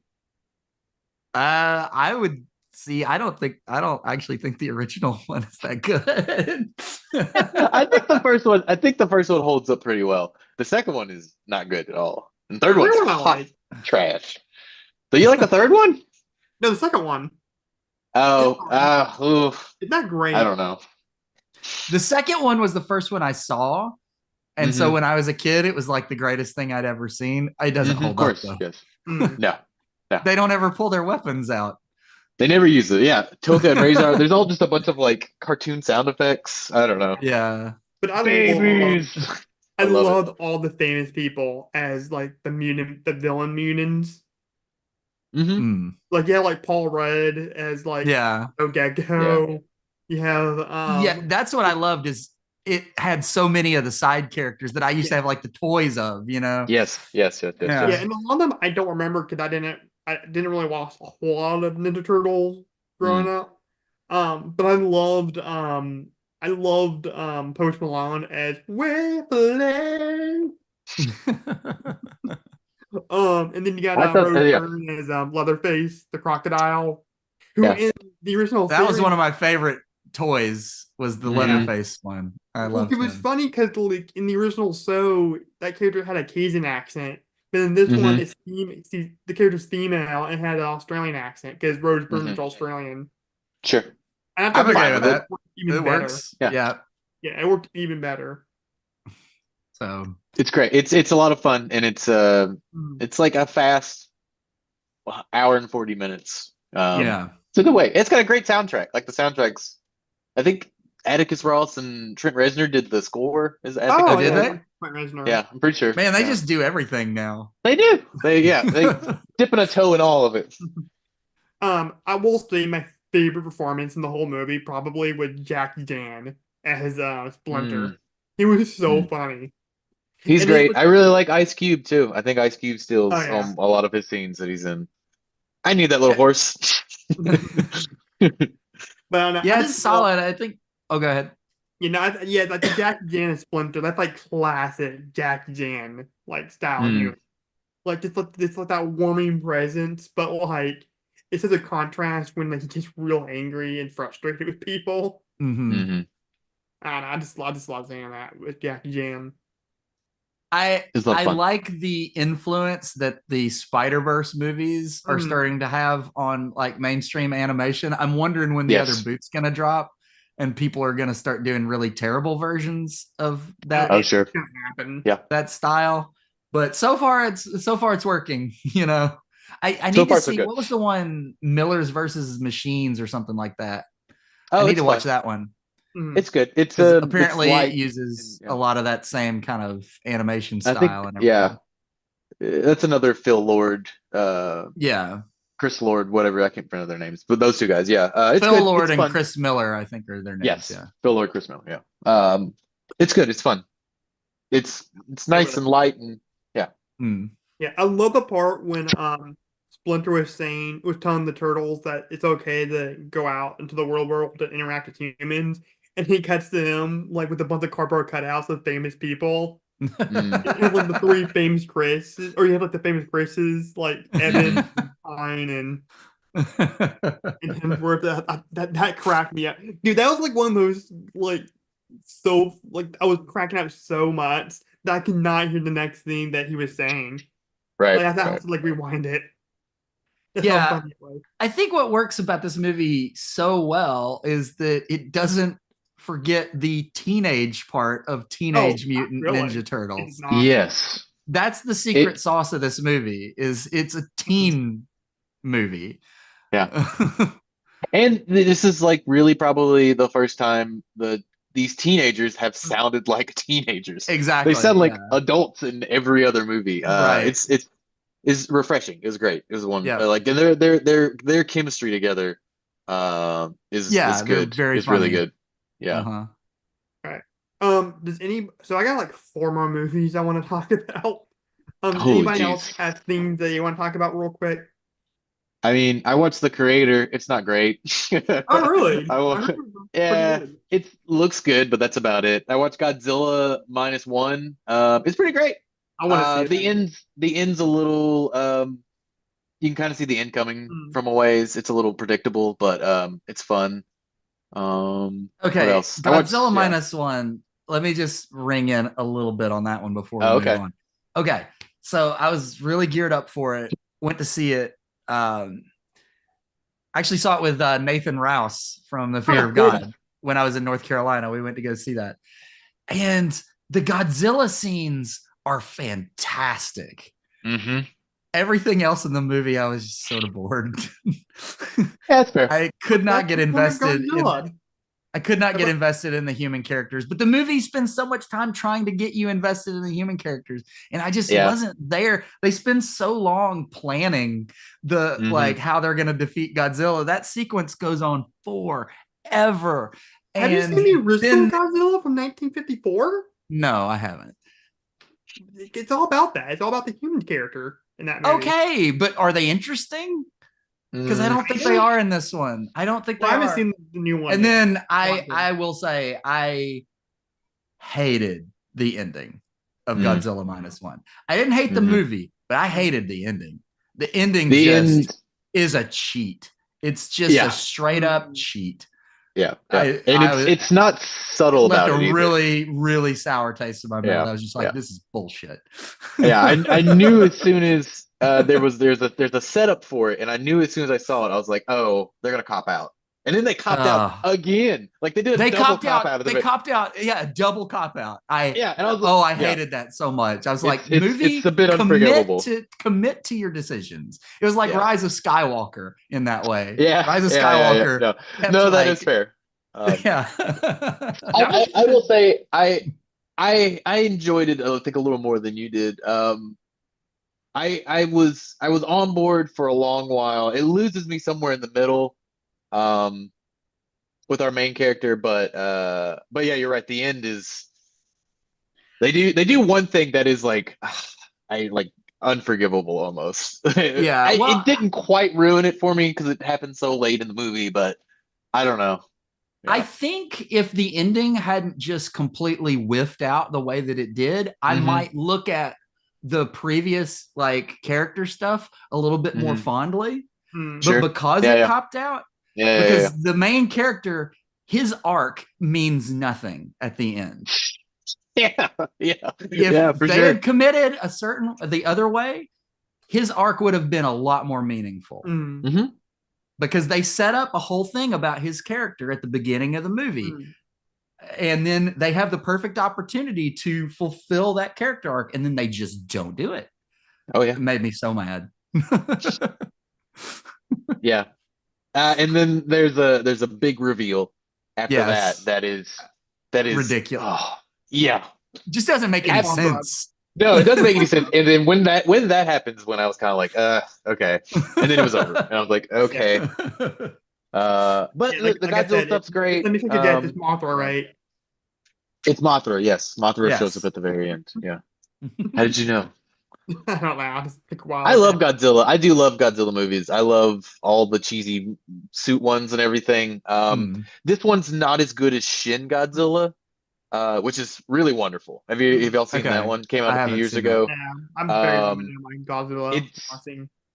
Shin Godzilla's great, and it's another they shot in Tokyo, completely devoid of American actors, unlike the Godzilla one from like the '54 with Raymond Burr in it. But it's great.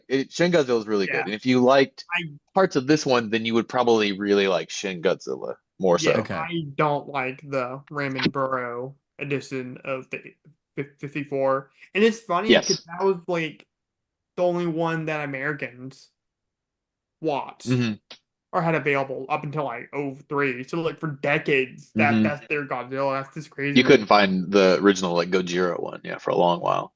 Yeah, It's like good. I we're think the like original Gojira is pretty great. The yeah. Raymond Burr Yeah, well one's like cause like pretty especially if bad in the parts. original one is like superiorly better. And usually when it comes to like anime, I always go for the dub over the sub.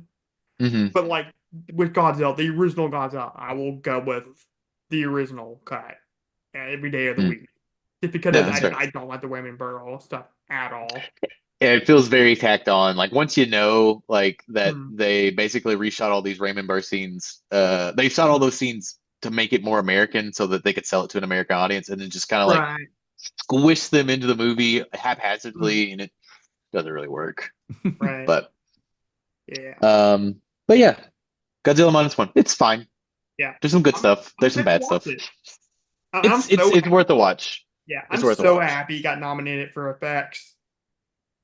The The effects are effects are good. great. I Yeah. can't I can't gripe about that at all. Like I said, all the Yeah. Godzilla scenes were of destruction and everything, really super well Mm. done. Loved watching that. Hmm. But the Yeah. rest of the story just really rubbed me the wrong Mhm. way. Yeah, and I heard they made Godzilla like scary again, where It's pretty they like scary. yeah, Yeah. Yeah. well say the part like so you have like the part when he's like charging up his atomic breath Hmm. thing. I heard somebody say like, well normally it would be like, oh he's about to do it. Hmm. But then this that'd be like in like other movies that you'll be excited to see that. But in this movie it was like, oh no, what's gonna happen? Yeah. Hmm. It's Yeah, so pretty that's it's kind pretty tense. Yeah. of I got four more things I want to talk about, guys. Did you want to talk Did about Four Eric more. Eric, did you have any more? We kind of I got sidetracked mean, on Godzilla. You were sort of it's listing fine. things off. Oh yeah, I mean, I saw Past Lives too. Past Lives is really good. Hmm, It's worth watching. I want to see that. And then I don't know. I mean, that's probably all the Hmm. things I've seen that are worth noting. I Hmm. saw Holdovers. I wasn't crazy about it. Oh, really? Okay. So Yeah, that's I for liked I a it. woman. I That's liked for it a more than I woman thought I was going last to. year. I like Paul Giamatti in it. Okay. But it definitely the rest of the movie felt like a movie that Hmm. wanted to be like a 70s movie, but it really was only looked like a 70s movie, if that makes sense. Yeah. It feels like it's cribbing a lot from just better movies. Like there's a Hmm. scene Hmm. where Paul Giamatti gets mad at a waitress, it's just five easy pieces. There's just a lot of those things that I was just like, I don't know. I really liked him in the movie, and I really like the performances by our like main three. I just thought that it was a little lazy. It was a little Yeah. lazy sometimes in its Okay. setups. I don't know. It basically are Fablemans, a movie that I adored and a movie that felt Yeah, right. a Universal movie at that too. So that's kind of Mm. fun. So we did not have a universal opinion on the movie. On the holdovers? Oh Yeah. God. No. Okay. Did you have anything else you want to talk about, Jackson? I'm trying to think. Well, I did see, like I said, we can go back to Wes Anderson for a second. I saw Asteroid City, Okay. Mm. which I saw is Astro City. his latest, and it was the first one I'd seen. I didn't see the French Dispatch, so Mhm. I Yeah, was a little it's not. Yeah. out of the game with Wes Anderson. I guess I hadn't seen. I don't know if he'd had another one since Isle of Dogs, but No, it was just French Dispatch and then this. But there are those okay. shorts that are on Netflix now, like the I Henry watched one of Sugar. those. I watched the Yeah, Henry Sugar one. That one is really Henry good. Sugar's really good. Yeah, Yeah, I Henry really Sugar one is enjoyed really that. good. Asteroid City is it's him. It's him at his hemiest. It's Yeah, yeah. it's absolutely a Wes Anderson movie. The production design is, of course, just immaculate. Yeah. Spectacular.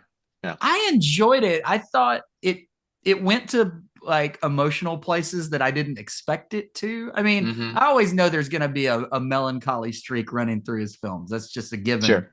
with him. But it got into some it the way it was structured was not what I was expecting Yeah. Yeah. because No, that's fair. it's sort of a Russian doll, sort of like Grand Yeah. Budapest is. Right. Hmm. Um, and yeah, I don't want to go into too much detail because a lot of people probably still haven't seen it, so I don't want to give it away because it's nice surprises. There is one Yes. scene that takes place, the scene where it's sort of an acting company and they're trying to Yeah. center on one idea, Yeah. Uh-huh.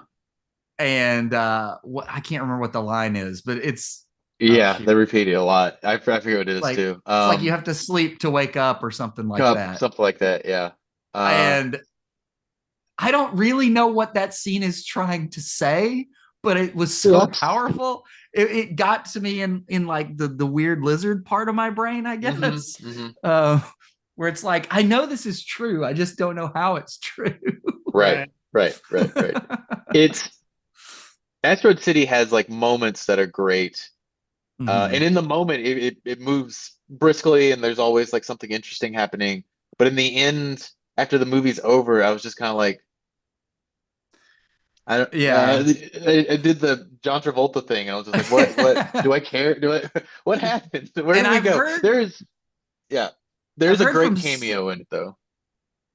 There's one like 5 second cameo that makes the movie for me and makes it worth watching. Is it Jeff Uh, Goldblum as the alien? it is, Oh, it I is, heard okay. about Yeah. Okay. it's that's yeah, I've heard from some critics that like it's a movie that benefits from another watch. okay, Like all once you right, kind of know what you're about to experience, you can kind of take yeah, in the details a little better. Yeah. Uh, sure, I feel the like Grand one of my Budapest takeaways from the movie is though is, man, I am so in the bag for Maya Hawke now.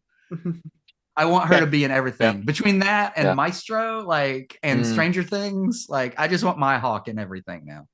sweet. Um, no, it's fair.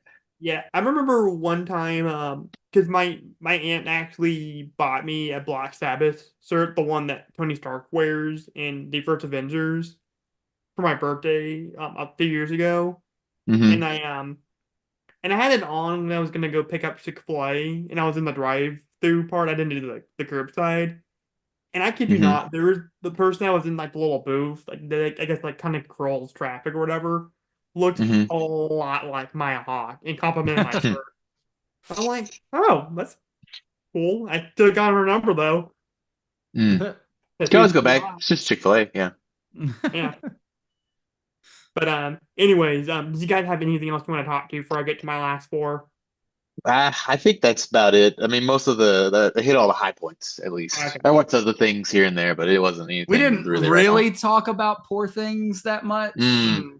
It's But hard to, I think, with like Drew having not seen it, but yeah, it's wonderfully surprising in ways that no other movie was this year, I think. Right. yeah. Um, and it really goes all in.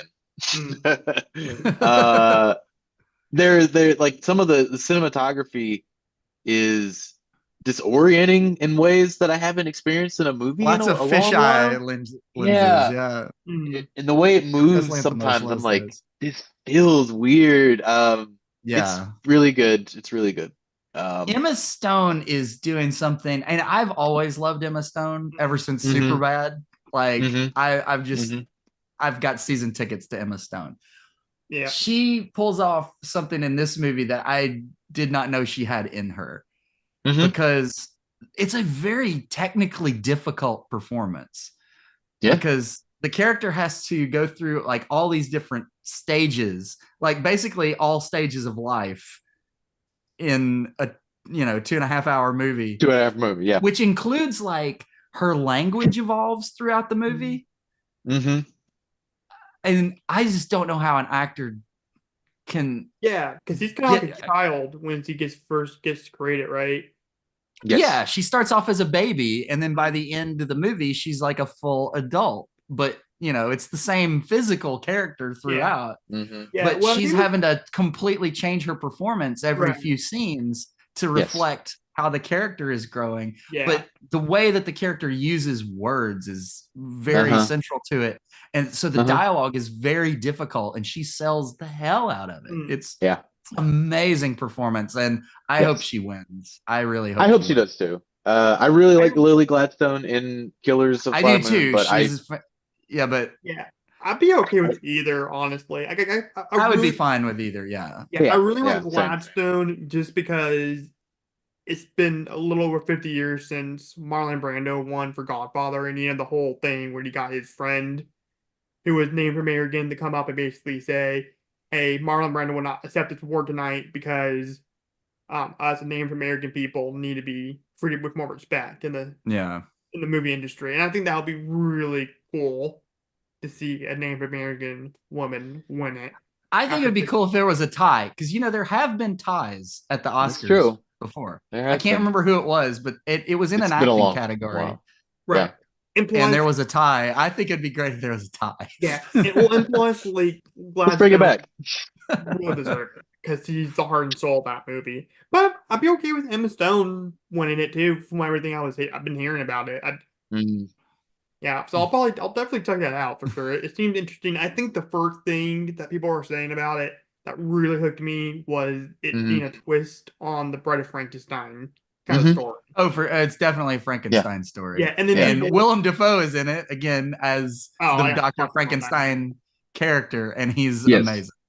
Yeah, I love Willem Dafoe, as you guys know. He's like in my top And favorite let's actors. not sleep on like Mark Ruffalo in the movie Yeah, he is got nominated too. playing such a non Mark Ruffalo type character. Yes. Like, Yes. A real cad, Yeah. but oh, he's the like worst. He's the incredibly, yeah. absolute worst. uh, But but so him funny being, and so yes, yeah. like him going, him like once they finally like part ways, like Mhm. his utter just beside himself depression is so funny in like the second half of the movie. Mhm. It's Yeah. really good.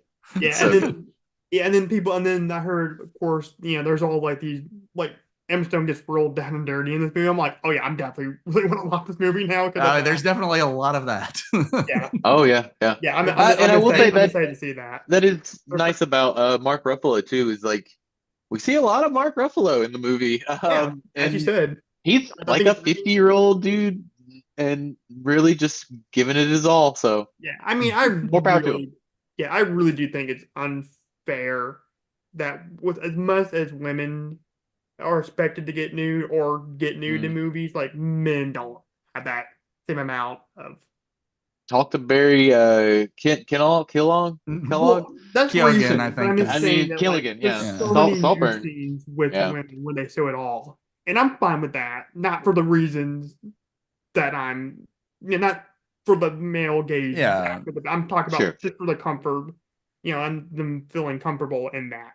Yeah. doing a scene like that. I mean, it speaks to And this don't do that. movie that it is a big part of the story. And Emma Stone was a producer on this movie. So she had Mhm. a lot of control over, what she was going to show and not show on Mhm. screen. And Mm, so this is like her artistic decision. This is not like some creepy right. director being like, I'm going to get Emma Stone to get naked. Yeah, No, it's not like Right. that. well, yeah, Right. and it seems like women nowadays, like female actresses, are having a lot more say in Yeah. those Well, kind and of. especially if you get to be somebody of Emma Stone's Mm, status, like, she's starting to make yeah, moves as like a pretty, she's got a lot of authority in Hollywood now. She can yeah. kind Well, of write her own ticket. and that's the thing. Like, I respect women like or actresses like Eva Green or Scarlett Johansson, where they're very comfortable in their bodies and they're comfortable showing it off.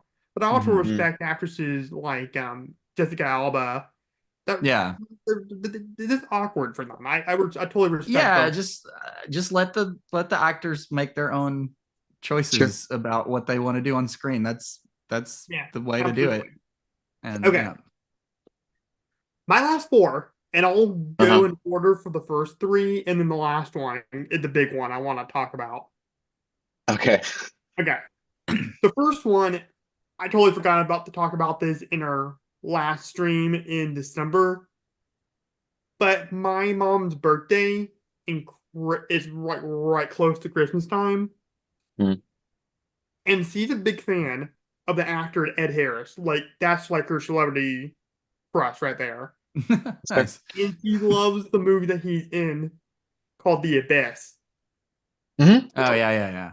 I Mhm. saw back in November that they were gonna re-release the movie in theaters, and I'm like, okay, I'm taking my mom to go see that for her birthday. Like it's Mhm. close enough to her birthday, because it came out like early December.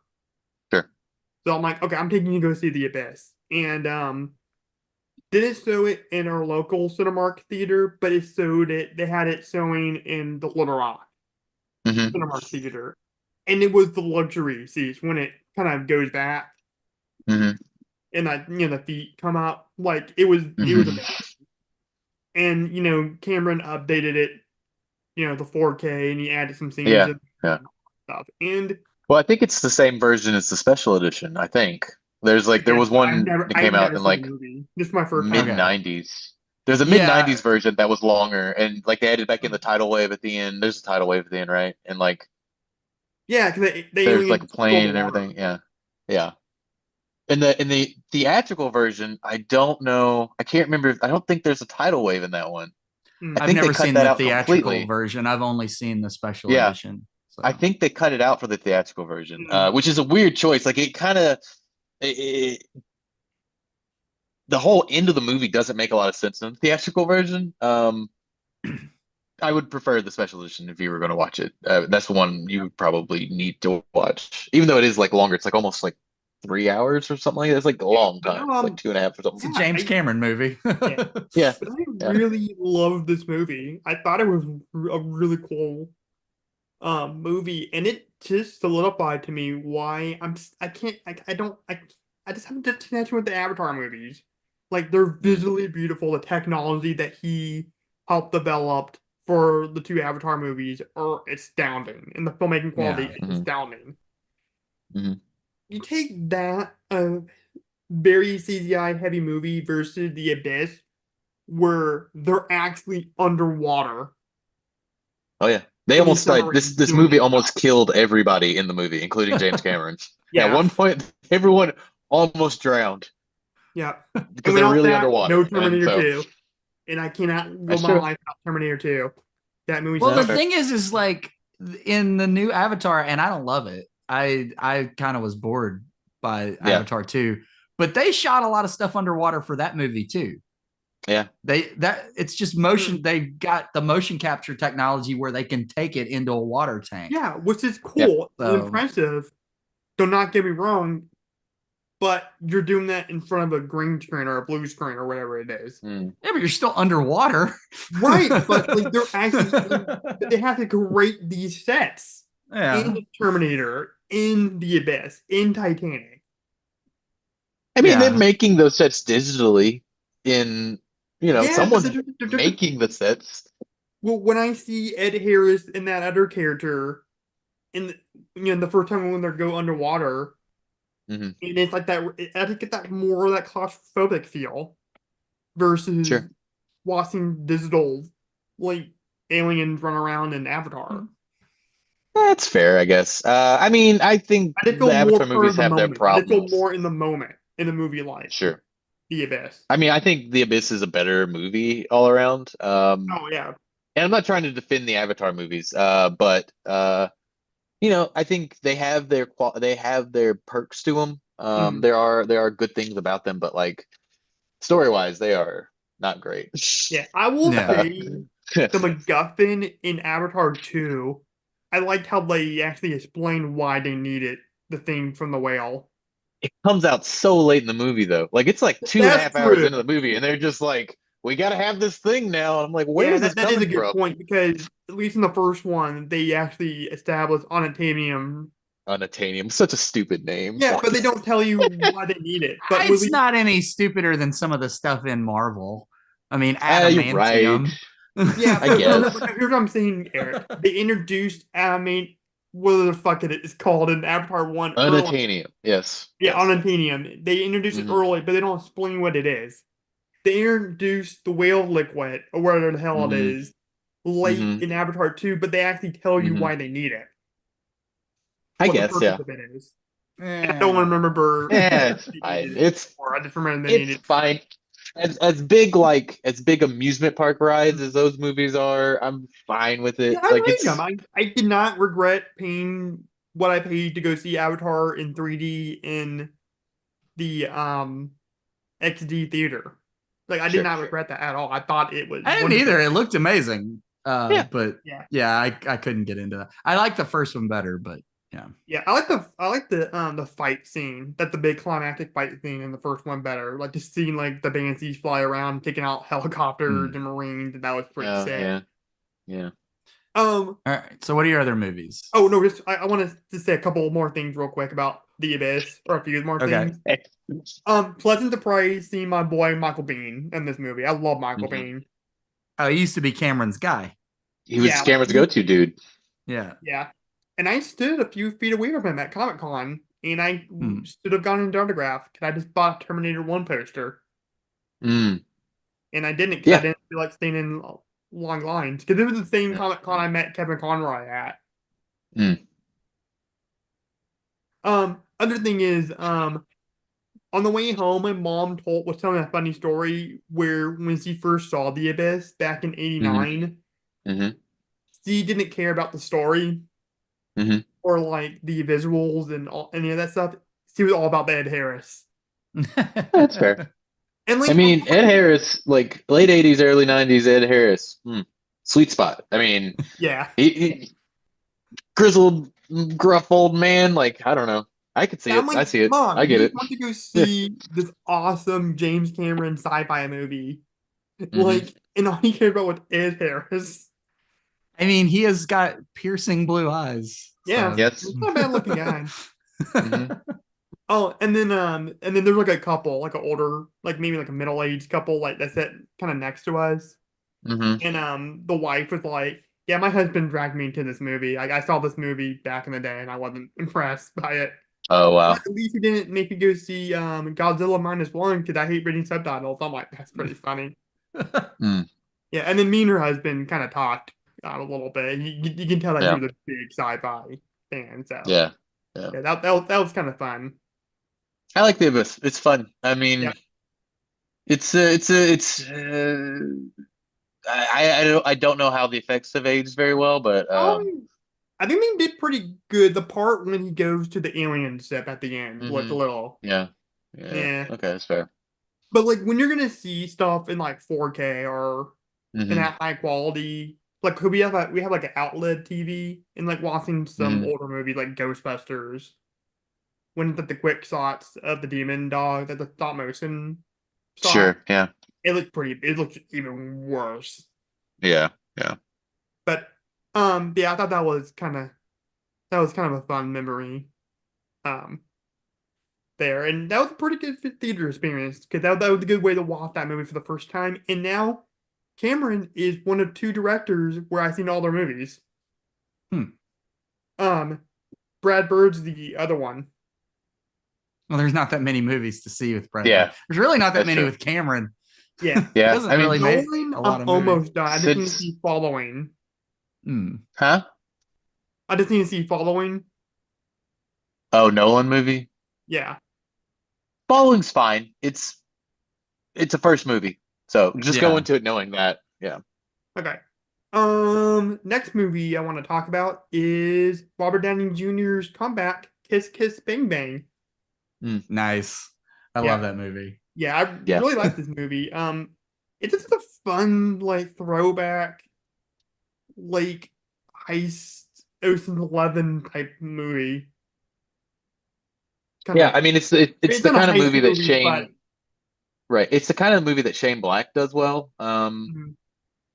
which is very talky, male-driven. Like it's basically the same movie as the what's we talked about it earlier. It's the one with Russell Crowe and Ryan Gosling. Oh, Oh, the nice guy. Oh, that's Shane Nice Black Guys, yeah, also. that's Shane Black Yeah. again. Yeah, exactly. So mhm. he does that type of movie really well, and I think this is probably his best movie. I mean, I don't know It of any might other be. ones really. I haven't seen Yeah, it, I mean, I so think it is. I haven't seen the I Nice love. Guys, but I think I would agree Yeah, this because is. I his mean, Predator movie is really terrible. mhm. oh, it's not Hey, good. here, can I ask you a The question Predator real quick? movie is bad. Do what? And you look up idiot in the dictionary. What do you find? This is a great put down. Picture of No, a me? picture of Now, you. the definition Yeah. idiot, which you Oh fucking yeah, are. you are. Yeah, it's good.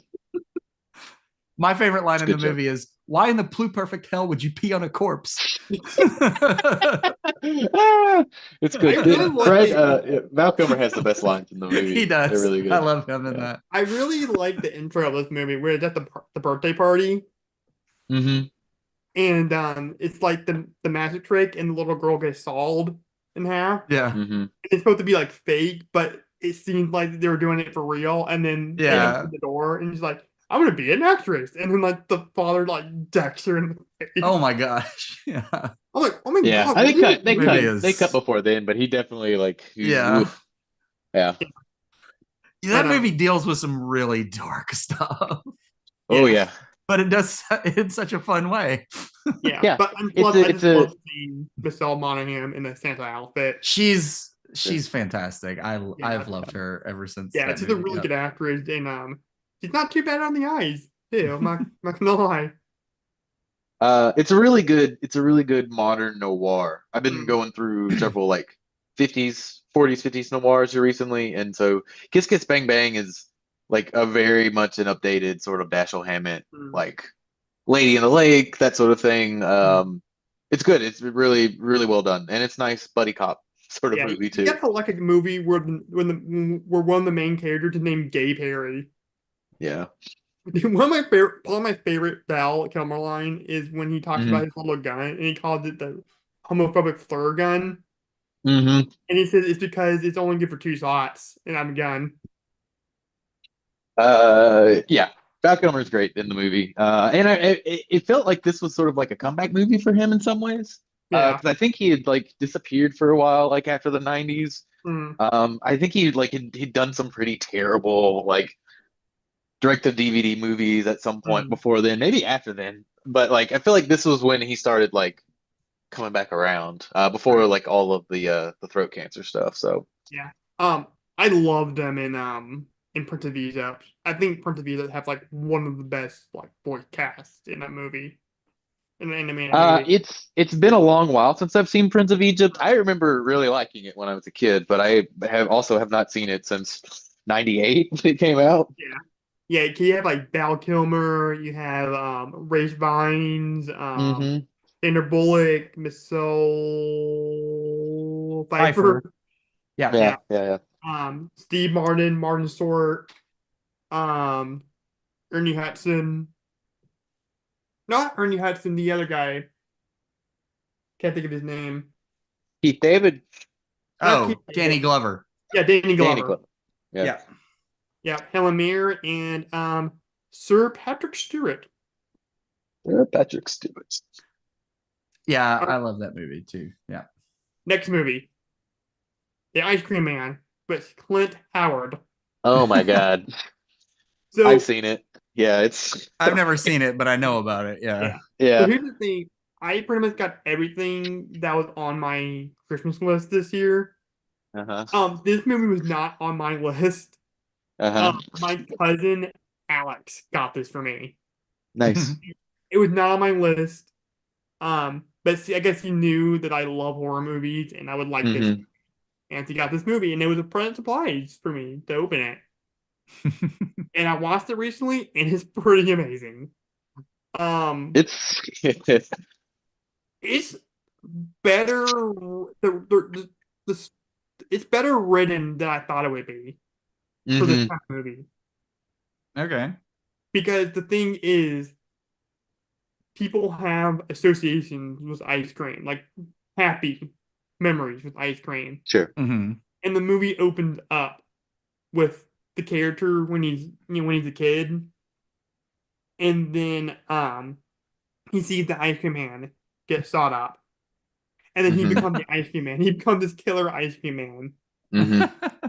and he just wants to get joy to these kids.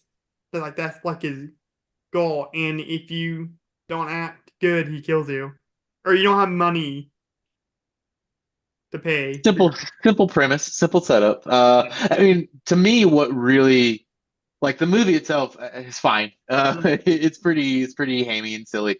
Clint Howard is really the thing that holds the movie Mhm. together. Like if it, he's really kind of funny and sad and I don't know if he's ever really scary, but like uh Disturbing, a, weird. yeah, I don't know. He's what kind of keeps the movie going for me. I've seen it, but it's been a minute. Yeah, Ice Cream Man. What a crazy what? Okay. Have you seen Ice Cream Man? I've never Jackson? seen it. No. It's a treat. No pun intended. I watched the dead meat kill count of it though. Mm. You've probably seen the best bits then. Yeah. Well, they just did their Royal Rumble with I WWE. know it was fun. I Yeah, loved yeah, when it's they a do nice that. one. Well, and Yeah. then they had freaking Trash from Yeah. Return of the Living Dead, and then this did like the nude skin. Yeah. Okay, last thing I want to talk about. Sweet. I finally went through all the Chucky movies recently. Yeah. Hmm. Yeah, they had an AC Sin house this year, which was a lot of Hmm. fun. And I'm like, you know what? I think I'm gonna put the Chucky movies, the box set, on Hmm. my Christmas list this year because I haven't seen. Um, I think the first one, like, I was about to say, had you seen any of them before? yeah, I saw the first one, like, Okay. not this last Christmas, but the one before that because I bought the Sure. South Factory version, like the Mm. Steelbook, with Hmm. some Christmas money. But yeah, this is my first time watching all of them, and I really Hmm. enjoyed them, surprisingly. Mm. Um, I think a lot of them, and I think this might be Tom Holland, the director's influence, because Hmm. he grew up in like the 50s and the 60s with Alfred Hitchcock. It has a Sure. very Alfred Hitchcock kind of like old school, like thriller kind of vibe to it. Like the first one? No, all of them, but Well, mostly he all. didn't direct all of them. But you talking about the writer? But I mean, I'm saying that he probably he's established that kind of feel. We're Well, I all. think that I mean along those same lines, it's the same writer for all of them. I can't remember his name off the top of my head. Yeah, but he's kind of carried that franchise Oh Yeah, yeah, through yeah. every era. Yeah. yeah, kind of like He's Kevin written. Williamson Yeah. was Scream. What is his name? Don Oh, Mancini. Don Mancini. Yeah. Don Um, Mancini. he's the one who's really kind of, and he's taken it from such wild extremes where the Right. first one fairly straightforward, like you know possessed doll killer Hmm. movie, to being like uber camp somewhere in the middle, and then getting back to being more like basic, like down nuts and bolts sort of like thrillers again, for like Right. Curse and all that. Yeah, and I I will think say, oh sorry, go ahead. Yeah, and I think maybe he had kind of like that old school vibe to it too. But I knew with like Tom Holland when he did Fright Night, he wanted to bring back like classic like movie monsters like Yeah. vampires, Hmm. instead of And doing like yeah, no slasher kind sure. of thing. And I think I think that kind of feel bleeds into especially like Bride of Chucky. That feel like that is a universal horror movie right there, like Hmm. unmistakably. That like that is a movie by Universal Studios. Yeah. Yeah. And that's directed by Ronnie Yoon, I think. Mm. I think that's who it was. It's the same guy who did Freddy Freddy versus vs. Jason. Jason. Freddy versus Jason. Yeah. That Such movie turned wild 20 years transition old in yet movies last here. year. Yeah. Yeah. It's Um, crazy. I will also say too, the TV show is particularly good. I've only seen, I think, maybe the first season of that. Mm. But it's good. It's actually maybe the best version of Chucky that's out there. Yeah, I Um, think Hmm. how but in the first season especially where every kill like has impact. Like it is mhm, not it's just not cannon fodder. Like it's actual like you sure. really feel the impact that it has on these characters. Hmm. Have you Um seen the It's good. reboot that they did a few years ago where Mark Hamill did the voice of no. the Yes, doll? I did see it. I think it's better than you think it's gonna be. Mm. So, okay, here's my Yes. history with this franchise. Yes. I saw the first one years Okay. ago. I thought it was fine. Uh-huh. I never watched any of the sequels. Then when the reboot came out, I was just like, let's see what this is all about. I mean, Mark Hamill, I like him. Um, Who I actually doesn't? really like it. I really like the reboot. I don't know why. Okay. But then Megan came along and sort of made that Yeah.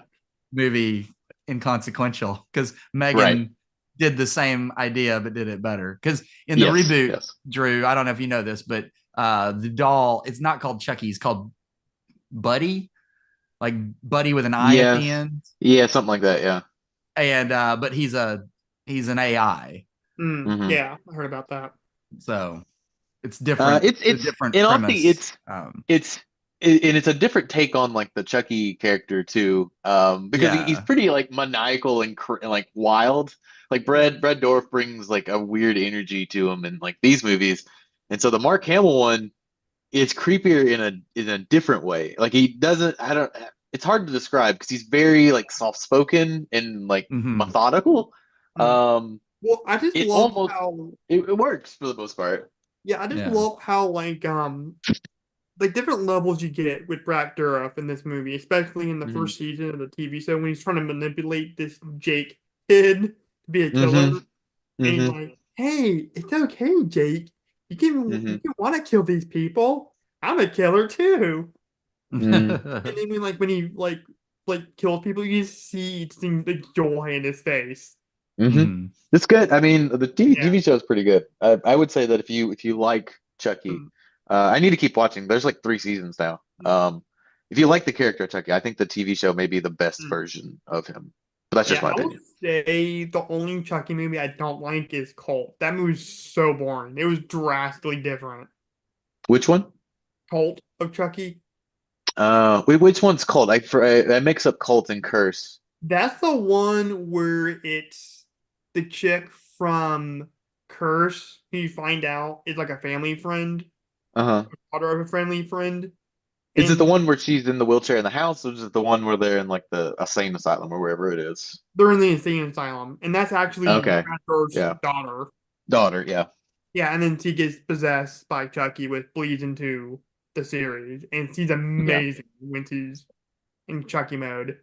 Yeah. Yeah. Like it's pretty amazing. Like it's like the female version of her dad. Hmm. Yeah. It's It's pretty good. amazing. It's fun stuff. I mean, those movies are very like undemanding. They're you kind of see what you get with them. I think it's interesting, like some of the I get it's just a wild swings that Mm, the franchise takes. Like you for the most part, you could argue that like Scream, even though it's had different directors and writers, are all pretty consistent. This mm. is like all over Yeah, the it's like place. Evil Dead in a way. Yeah, yeah. Yeah, Evil Dead is definitely like that. Yeah. Yeah, I mean, and even like Seed got real kind of crazy, but it's an entertaining movie. Like Cold, this is a Sure. boring movie compared to Mm. Seed. Mm. I thought But I they were feel fine. like, but there's so many movies at that point, like in the late '90s, early 2000s, were doing like a Hmm. Hollywood. Like you had Scream that went Hollywood, Jane Yeah. Silent Hmm. Bob went Yeah, yeah, yeah, Hollywood. yeah, yeah, yeah. Even Big Fat Liar is a Hollywood. Like, The Well, Paul Wes, Giamatti, Frankie Muniz. yeah, Wes Craven's New Nightmare is another Yeah, one. oh yeah. yeah. But Yeah. I I would don't say feel like what that New one really Nightmare's embraces pretty Hollywood, great. like the other movie I mentioned. What now? I feel like New Nightmare didn't really fully embrace like Hollywood. What are you talking about? No, it's not it, but it didn't like. But they're not constantly like on film sets, and Oh, I I think you're mean, right. yeah, but she's, I don't know. Yes. I don't know. I think New Nightmare does it pretty well. And it was, I think, the first of Wes those. Craven Yeah. plays himself, not just as a cameo, as a full character in the movie. Full Yeah, character yeah, writing the movie that you're watching. right. Yeah. Essentially, my mom did not like that movie at all. She didn't like the fairy tale aspect New of it. Nightmare? It's New Nightmare's weird. Well, she It's didn't weird. like the It fact that at the end where it turned into like a storybook, and I'm like, I yeah. disagree with that. I thought that was cool. I like New Nightmare up until probably the third act. And then it's I liked all of it. I don't know. It gets it becomes what it's making Hmm. fun of by the third act almost. Um, which is fine, but Yeah. I think it'd be really cool if they did a Nightmare on Elm Street movie where you don't actually see Freddy kill anybody throughout the entire movie. You just see the effect of it. And it becomes more like psychological, like, oh, is Freddy really back? Or is somebody mm. else doing? I mean, since Robert Englund's not playing the character anymore, you could get away with it that way. Well, then, of course, at the end, you would see Freddy as, like, Freddy. Mm. Look, I'm talking like you wouldn't even see, like, say, like, so you remember how in the first one, there was most of the killings was you clearly see it with an outside force, but you Hmm. didn't see Freddy physically do anything. Hmm. If you know, so like Yeah, so that's true. yeah, so it was like an invisible force kind of doing these things, but he Hmm. was doing them the it wouldn't even be that. You would just see like the murder, like the aftermath of the murder. Mm. And it'd So be it's like seven. So you're describing That's right. exactly what Nightmare on Elm I was Street, about to but say that seven. Yeah, exact thing. Yeah, seven. yeah. Yeah, I would do yeah, if I were to write direct an Elm Street movie, Okay. I mean, yeah, I I'd would watch direct that. I would more like seven. Mm. I'd watch it. Yeah, sure. Yeah, it'd be different because you could. I mean, I love Freddy Krueger. He's my second favorite horror villain next to Norman Bates, and Mm. then this guy right here, Ghostface. Hmm. Um, but yeah, just be something different. I feel like. Yeah, I mean, shake it up at this point because it's, Mhm. that remake they did in like the 2009s with Rooney I don't like Mara that movie. Yeah, that didn't work. it was bad. It was At bad. least it's better than Halloween. I fucking hate the Halloween remake. That movie pisses me off. The second one takes a wild swing. Some I'm on board as a defender of Rob Zombie's Halloween 2. H2. Yes. Yeah. Yeah, but he gave Texas Chainsaw Massacre a low score. Like, what the hell, man? I saw Yeah. your Letterboxd review, Jackson. What? I saw your letterbox rating for Texas Chainsaw the remake. Which The one one? with Jessica Biel? Yeah, Oh, did I rate it really low? yeah. Because I just Uh, recently watched it for the first time, and I probably rated it a long time ago and I haven't watched it since, but uh, at that point I had just sort of fallen in love with the original mm, Mm. and I loved the original so much I should probably reassess that one. I'd probably like it more now. It, Well, that's the it's thing. I don't. a bit of a Yeah, mixed bag from what I yeah, remember. like I respect the original Texas Chainsaw Massacre. I don't have an infection. Oh, I Mm. do. With that movie. I For think sure. I love the first one. I think the first one is perfect in its imperfectness. Oh no, It's it's great. very it's a much more subtle movie than people like to give it credit for. Yeah. Yeah, Um, like I don't love it like a lot of people do. Mm. that's fair. But I will say the remake, at least the remake, doesn't go super gory. Like it leads a lot of things to success. And now you go Doesn't back and she like watch it. does she like cut his arm off at one point and then like blood goes everywhere? Yeah, but it could have been a way worse. Okay. Like no, but I think it had more to feel the original, where it's I haven't Mm, seen it since I first saw it in the theater. So yeah, yeah, I saw it I in thought it was theaters good. and I like thought it was good. Dude, I yeah. love when freaking Jessica Biel just runs over Arlene Ermy multiple times. That was fucking mm. awesome. I don't remember that Yeah, part, but I I'd believe probably you. like it more now that Yeah. I've seen, more Yeah, no, it's horror good. movies I and like stuff. it. But it was the only other Texas Chainsaw that I've seen. I haven't seen any of the other ones. There's Texas some Chainsaw wild ones. 2 Yeah, has some really good you told me moments. to watch Yeah. Yeah. that one. I I remember. think that Texas one's worth Chainsaw watching. 2's Leatherface is not good. Mm, Next Generation is a weird oddity mm, that you should watch because it's just weird. It's bonkers. Because it yeah, stars Matthew McConaughey before he's famous. yeah. Um, and then I think that's all of them, all the original ones at least. Mm. Yeah, I remember you, Jackson, telling me to watch too when we were in line for I think Dark Moon Blood Offering, Mm-hmm. Stacey's in house. Okay. Yeah, and I still haven't watched that. I was gonna put it on my list for October, Sure. but then for some reason I just slacked on horror movies this last October. Two is almost a comedy in 2 Yeah. a lot of is ways. definitely a comedy. Well, especially when Yeah. the And it has one poster of my appeared. favorite main characters of the series, Yeah. Yeah, that's Stretch. it. Yeah. Stretch Yeah. is Yeah, Stretch cool. is great. Yeah, especially when like the posters parodying Breakfast Club. Mm-hmm. Yeah. But anyways, guys, I know you're probably sick and tired of hearing us talk, so we'll Oof, wrap this yeah. up. Well, I wanted to bring up a couple of movies that are coming out soon that we Mm, didn't talk about Mm, last time, just briefly, because I just saw trailers for them. mm. mm. One of them I did not know was coming out until just like last week or week before is Abigail, Oh yeah, I want to see that. the new movie from Radio Silence, the guys that did Ready or Not and Oh, the last didn't even couple know Scream this. movies. Justice for Haven't heard Yeah. about this. Melissa. And it's got the girl from Matilda the musical, and she's Okay. this little Okay. like ballerina vampire, Yeah. Okay. and all All these right. people are stuck in a house with her. But it's got a great cast. It's got Melissa Barrera. It's Yeah, like I got said, Mm, Justice for Melissa. yeah. yeah. Yeah. Yeah. Yeah, because that was Can't my remember who else. It's got like everybody in it is somebody you know from something. Yeah. Okay. But that looks really fun. And then just today, I saw a trailer for this movie called Monkey Man. Have you heard of this? Yes. Ooh. Yes. It's Dev Patel. Yeah. Dev Patel Danny Glover. directing. Yeah. And it looks like as far as I know, this is the first movie he's directed. A lot of times when Hmm. actors direct a movie for the first time, they do like something sort of like a character base, like very like talky, usually Right. kind of boring. But like Comedy drama. Yeah. Dev Patel's just like, no, I'm doing like my own John Wick movie. Yeah. Yes. It looks great. I I'm am excited for it. super down to see Dev Patel's take on basically a John Wick movie. Yes. Yeah, I love John Wick. John Wick's amazing. That's my Yeah. favorite.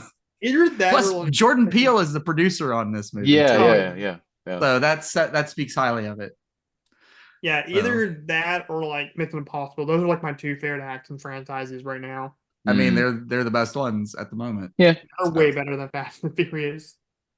I don't know. There's some pleasures to be had in Fast and Furious. I went and saw Fast X in theaters back in the Mm. summer, and I laughed the entire movie. And it's not a comedy, but it was I had a great time. But I don't know if anybody else, everyone else is probably annoyed with it by the end. I don't mess around with that franchise. It's just not for Yeah. me. I like the part I find them hilarious. I saw one of the trailers in front of Guardians, And one of my favorite parts when Jason Momoa is like, "What that? You're gonna bomb the Vatican? Oh, you're going to hell."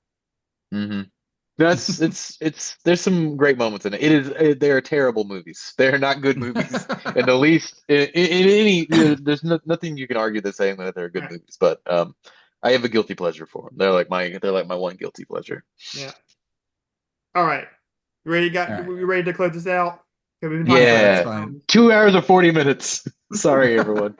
Yeah, it's all good, man. No, we're reunited, man. We're connecting again. We're passing up. Sure, Yeah. Hopefully the other streams won't be this long. we'll see. Yeah. Yeah. All right, They guys. keep getting longer. All right, guys. If you like this stream and you want to see more spooky and weird content, make sure you slap that subscribe button and follow me on Facebook and Twitter at Horror Sci-Fi and Beyond. And also, don't forget to leave this stream a killer comment and a King Kong size thumbs up. This has been Drew from Horror Sci-Fi and Beyond. Over and out. Bye.